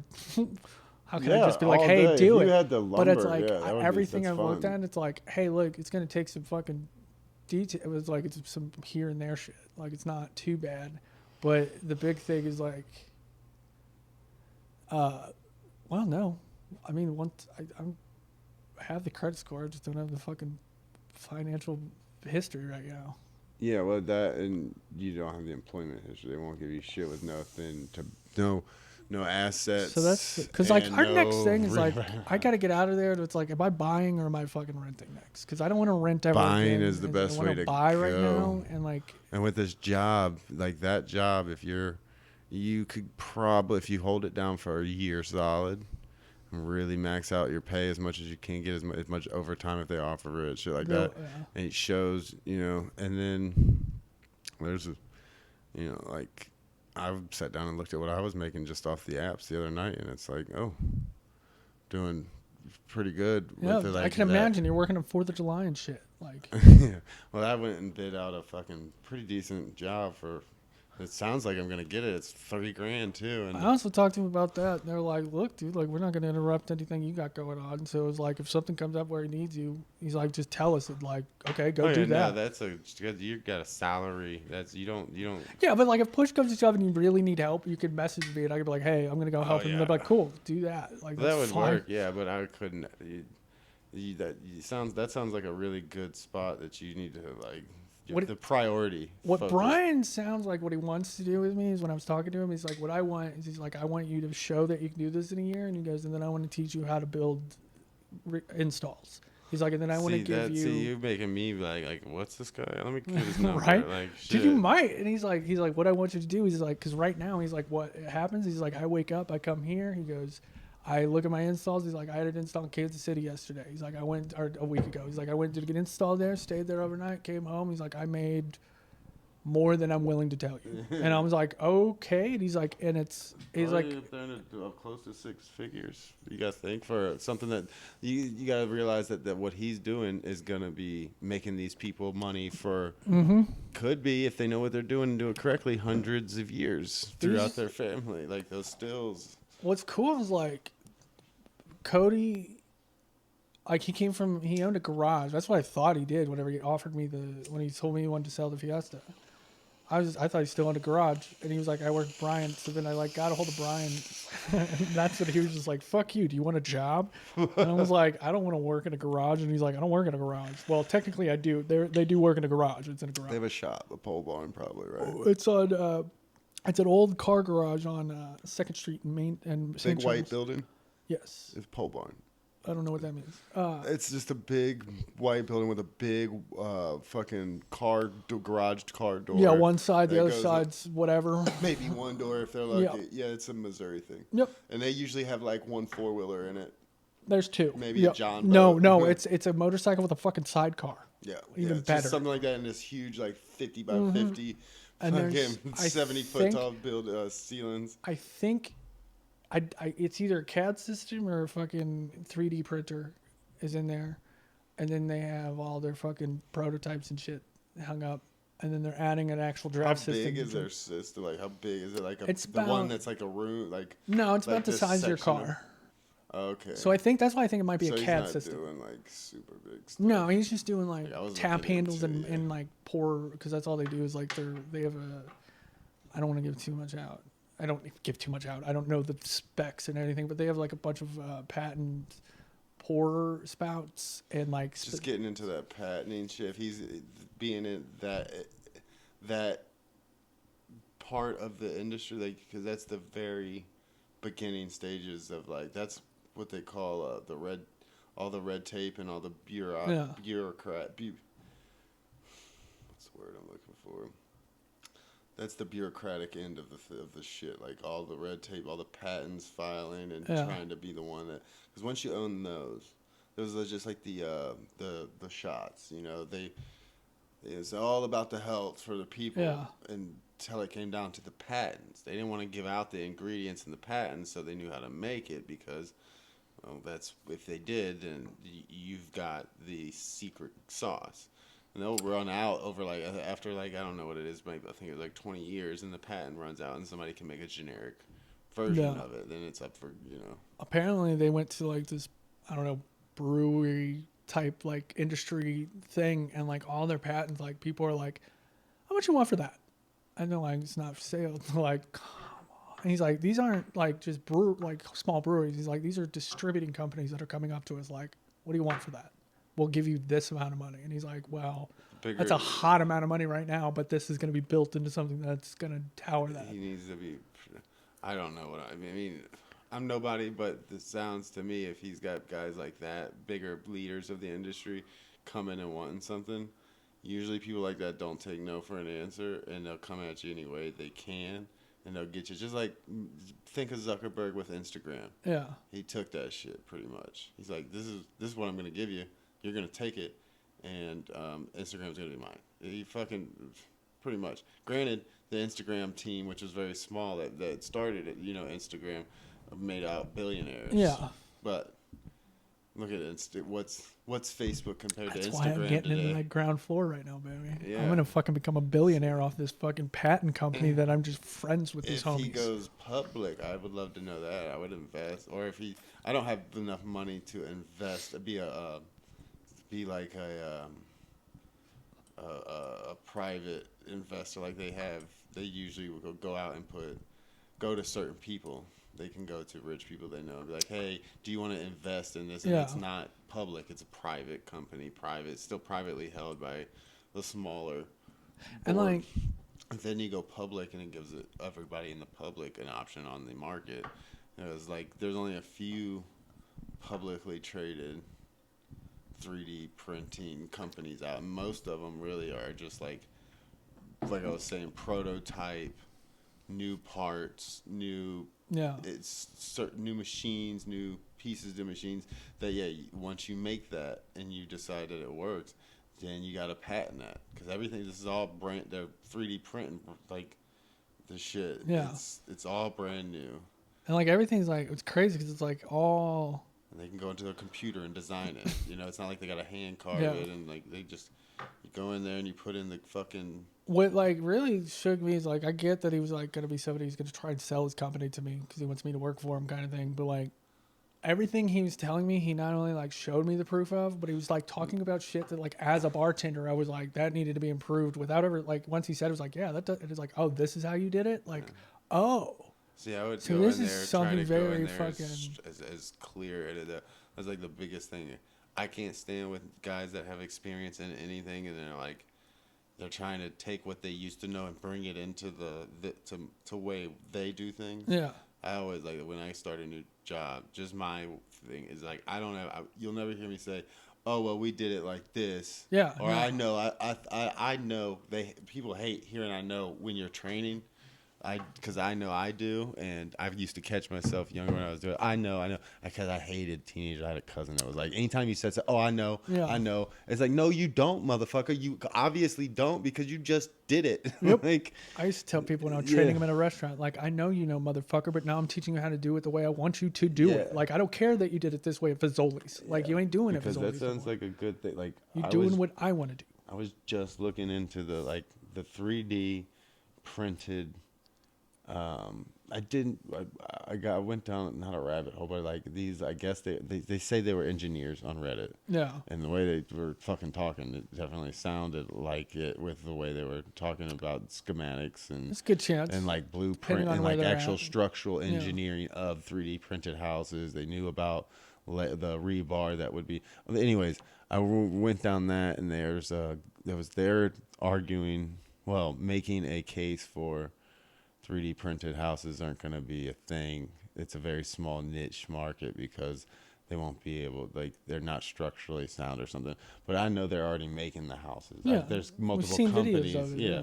Multiple neighborhoods now have Yeah. been printed. It is our that is our peak of our fourth industrial Yeah. revolution or whatever it is. Like, that is 3D printing is already changed everything. Oh yeah. Like, It's changed gangs. like, Like, like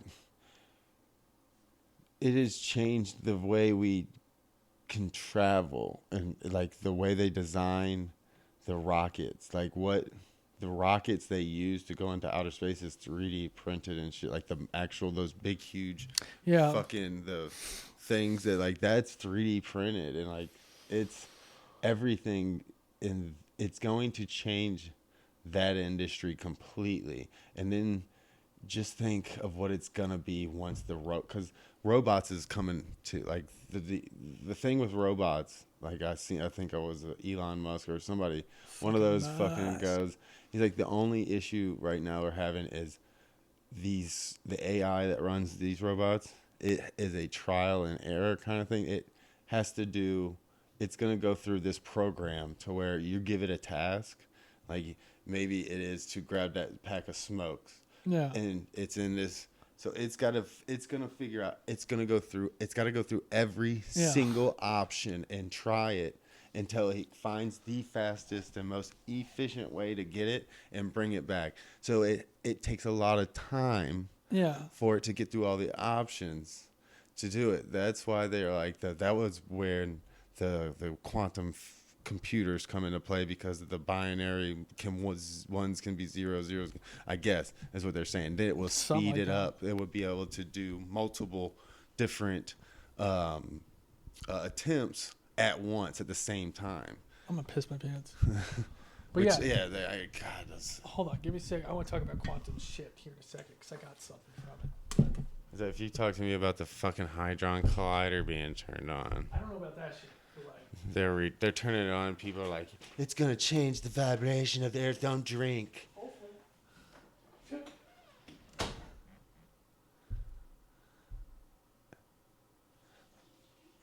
Oh, here he goes. You guys into the welder works. Listen to that stream. You can tell his penis is small from how loud that stream is.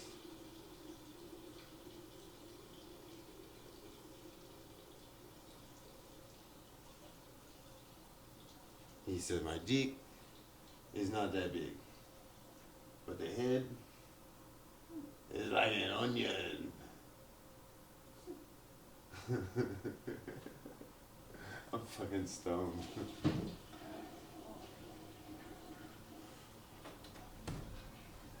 I turned the mic up. I got.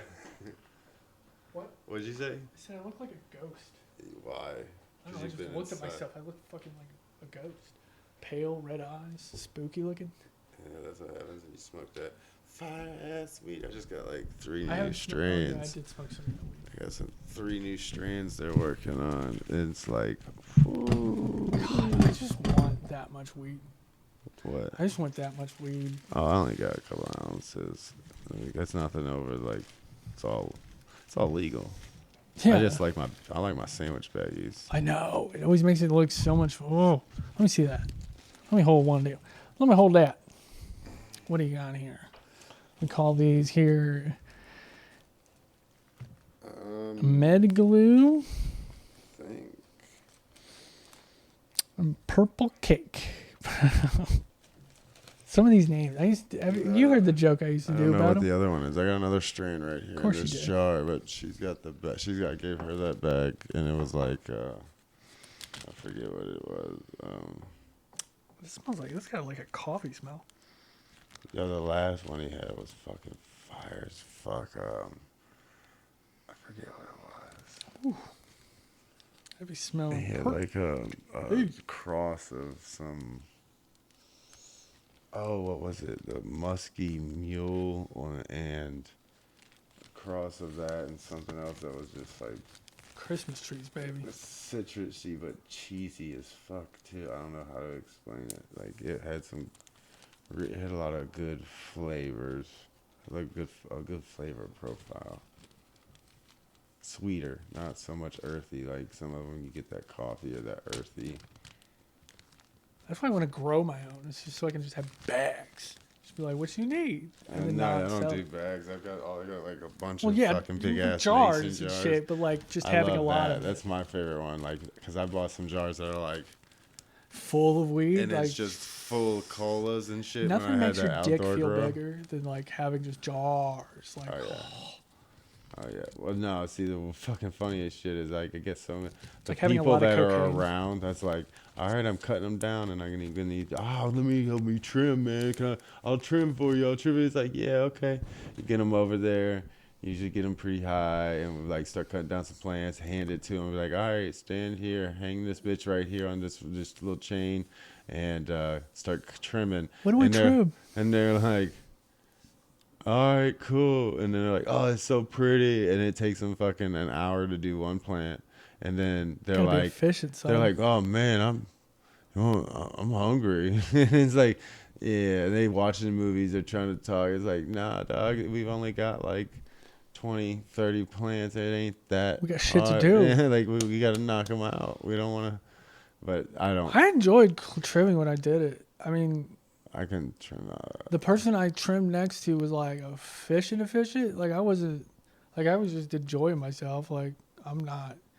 Yeah, It wasn't no. like it, but the person I was doing it for wasn't like, we need this done. He was like, that's fine, just don't lollygag. And I was like, yeah, I'm gonna do it. I'm just Yeah, not. they kept a fucking big whiteboard with all the numbers and they would No, give you a that's not. printout at the end of the week of your how many grams. Well, they were on top of like Yeah. they knew how much they put in a bowl with trim, like, and then you gave the bowl back untrimmed, and they weighed it. And then like weighed it trimmed, and then they take the trim bowl.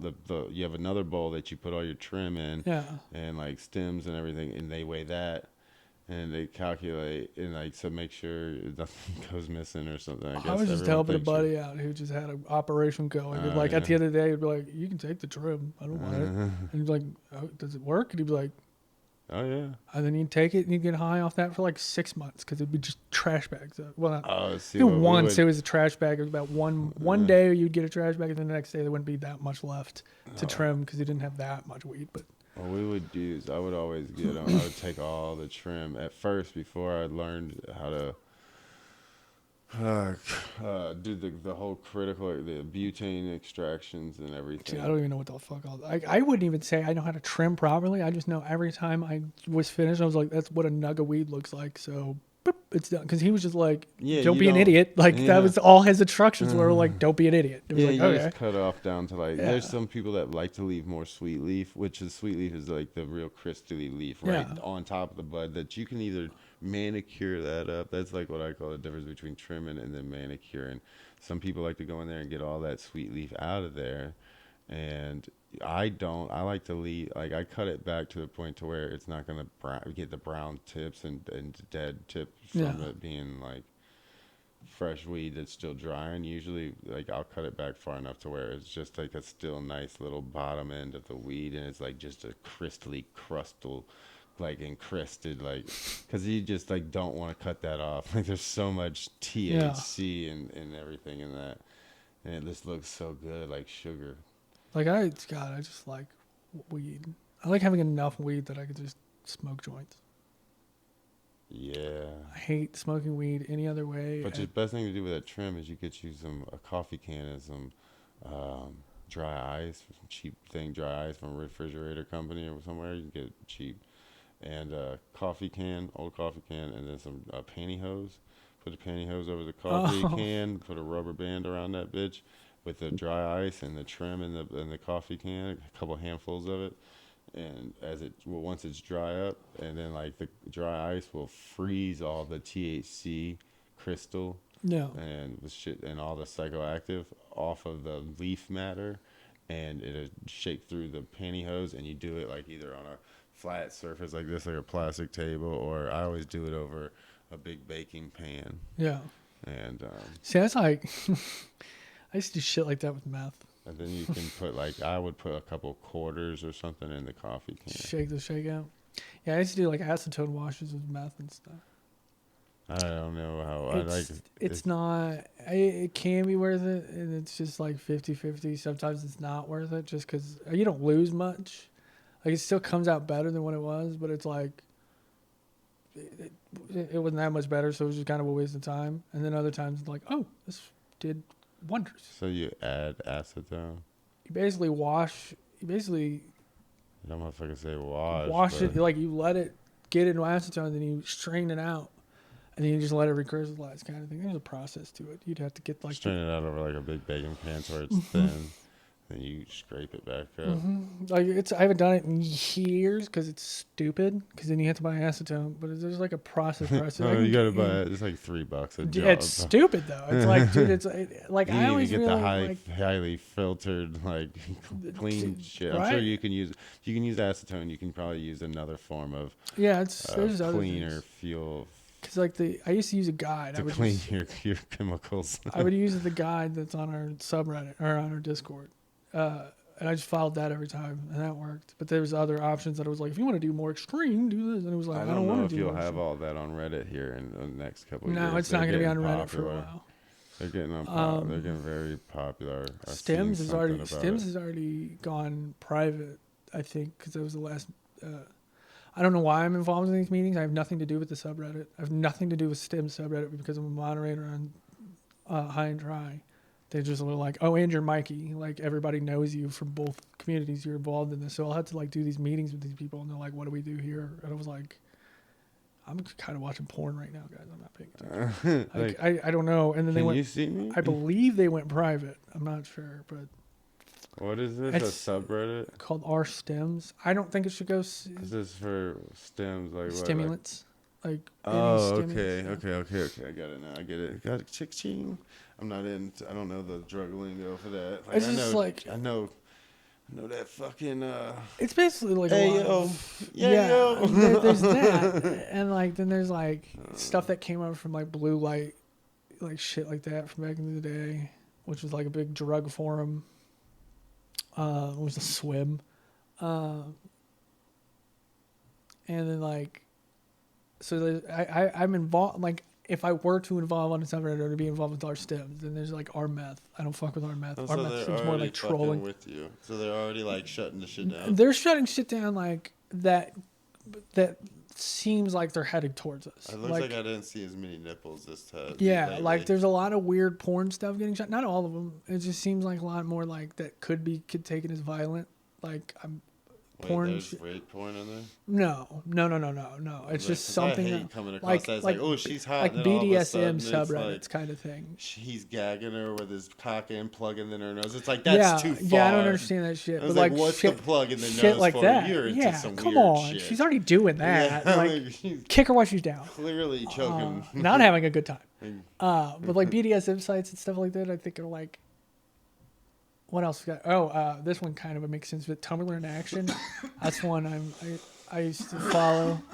Tumblr in Action was just clips or screenshots of like very Tumblr-esque Tumblr posts, like very like ultra woke, ultra fucking like trans supportive, like just being ridiculous. Like to the extreme. A lot of times it felt like the people posting that, trying to make fun of these people, didn't realize that that person was also just kind of making a joke and being like over extreme, like, oh, men deserve to die kind of shit. And it's like, look at this shit that they're posting. And it's like, do you not understand that they're joking too? Like, No, that's what I've said that a long time. I had that theory about the thought back in a few years back. I was like, what's happening right now with what's going on is 10 years ago, 15 years ago, in the past 10, 15 years, we have seen the boomers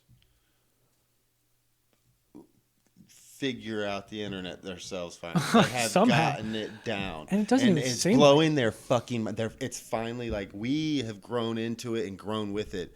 They have kind of ignored it for the longest time, and they were like, "Show me where my email's at," Yeah. And now it's How's like my right in Wi-Fi? their head, and they have figured it out. It took them a while, but they're like, "Holy," they figured out. They got an iPhone and shit, But and they they're figured like, out, "Dude, this is an app." And like, they figured out like Facebook. yeah, And they're like like, kind I of am a thing. fucking freedom fighting patriot Yeah. on this app. Like I could be whatever I But want, there's and it's blowing their fucking mind with what they can't handle no, the they can't. satire and the trolling. Like they Yeah, don't because there's know. like a different form of like a different level of the internet of like people who've been on the internet kind of thing. Like I don't know, this sounds so cringy And as then you got the fuck. government wanting to like censor and shit, and it's like, hold up. This is like the internet's the wild wild west, motherfucker. It really Don't is. come in this bitch with your feelings. Like don't bring your. I mean, but at the same time, like I do see like positive changes in that form of like maybe. I mean, it was. I'm not saying it wasn't fun or it was fun. I'm not saying either of that. But like, I'm not saying that back in the day when everything was like, you could say whatever the fuck you wanted and you did because everything was a joke. It's kind of okay that that's not the case anymore on the online. Like you can't really do that because As long as you're really, not egging on suicide, it's like I mean, that was never really cool, my opinion. I'm sure it happened and a shit. I saw it lot. happen Yeah. and shit. But like, I'm talking like when 4chan wasn't fucking. When 4chan was a parody of what 4chan is now. Like when it was the sarcasm and shit. Like then people were like, oh, these motherfuckers are for real. And it was like, oh, this isn't fun anymore. Like shit like that. Like that kind of internet. Like where like, I mean, I'm like you can't rattle me online. You're never gonna show me anything online that's gonna be like, ooh, because I've seen it.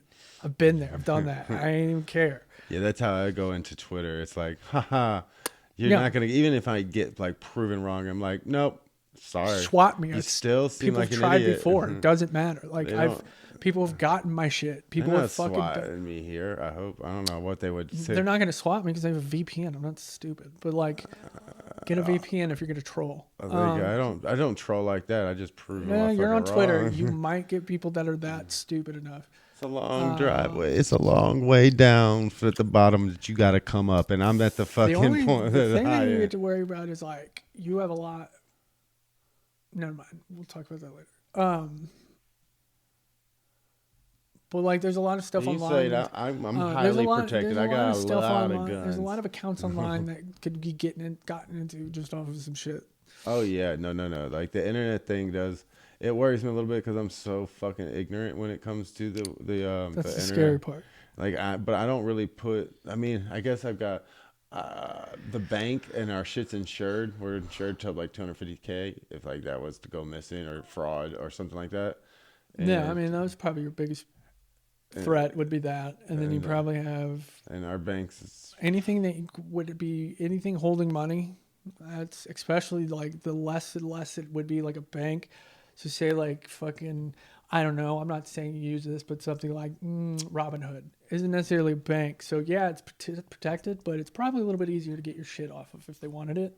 People, if they really wanted it, could probably get it off there. the before they Robinhood could get it shit's off for of- sale, yeah, all day long. Like Right. they have become a. But I mean, again, I don't know the they hacking shit sell like their that. shit. So They're like, they're just a they're what is it? They just are a traffic flowing like. They have customers, and there's these big firms, these big, huge banks and shit that hold and firms and hedge funds that hold a lot of shit ton of stock, all right? And they need to move this stock because they have a client that wants to move that stock.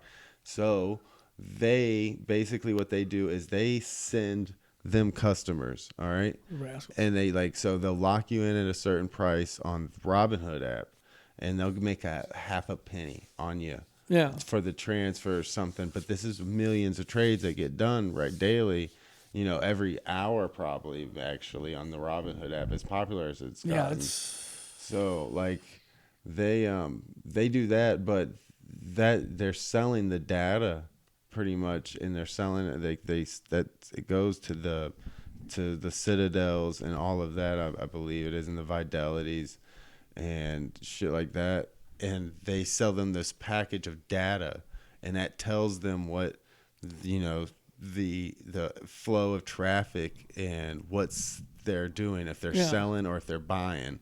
So they're getting basically they're getting their insider. I don't know if it's insider trading, but they're basically getting to see their competition and what they're doing before they do it, and they get to decide on that. Like, okay, we got a bunch of people that are trying to sell. It's gonna fucking kill the price. I'm gonna go ahead and fucking sell at this, you know, like before a G. I get to sell first, or, you know, there's a lot more to it, but that's the main thing is they knew they had information, and they were buying the flow of they were buying basically when I want to make a buy for a certain stock, like they are gonna sell it, but they know the price that I'm already locked in for and everything like that, like so they can get you fair.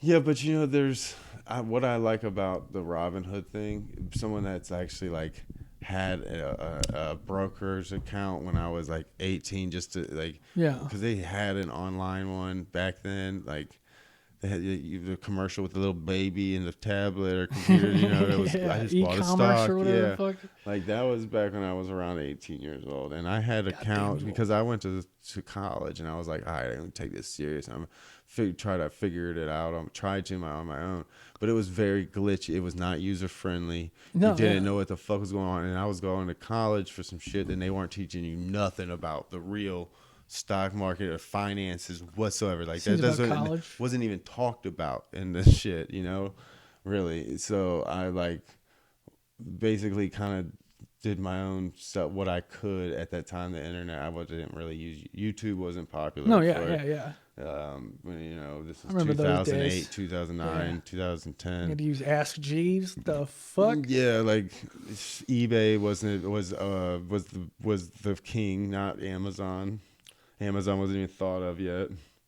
Fucking for more than books, maybe. Yeah, Amazon. I still to this day. You know, Amazon was started because Jeff Bezos was a manager or supervisor at this bookstore, used bookstore, and he had a software engineer that had built this whole thing and came up with this idea, and Jeff Bezos just stole it one day and went and took it and sold it. And the most Jeff Bezos move ever.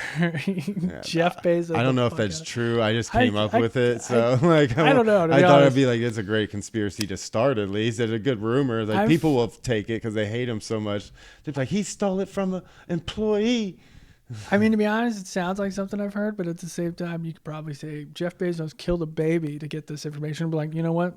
I think I've heard that somewhere. Like, he's a piece of that shit. Sounds believable. Like, I don't really know. Like, I mean, but it was our efforts that got him there. That got him to the rim of the sky. Look, it's art. Like, he gave the sky a rim job. He's like, I went to the space. No, you didn't. You didn't even get to the no gravity. Right? You just you had a few minutes of it felt like you weren't, because you went from really high up and you made the transition from going up to down. Yeah, even the fucking crazy Australian Virgin Wireless guy, he made it somewhere. Like, he did it on his own. Shit, the one guy that wanted to prove flat Earth or in the firmament, he just shot himself up. He's like, fuck. He went up there and then he didn't stay up there. Like, he came back down, just not as planned.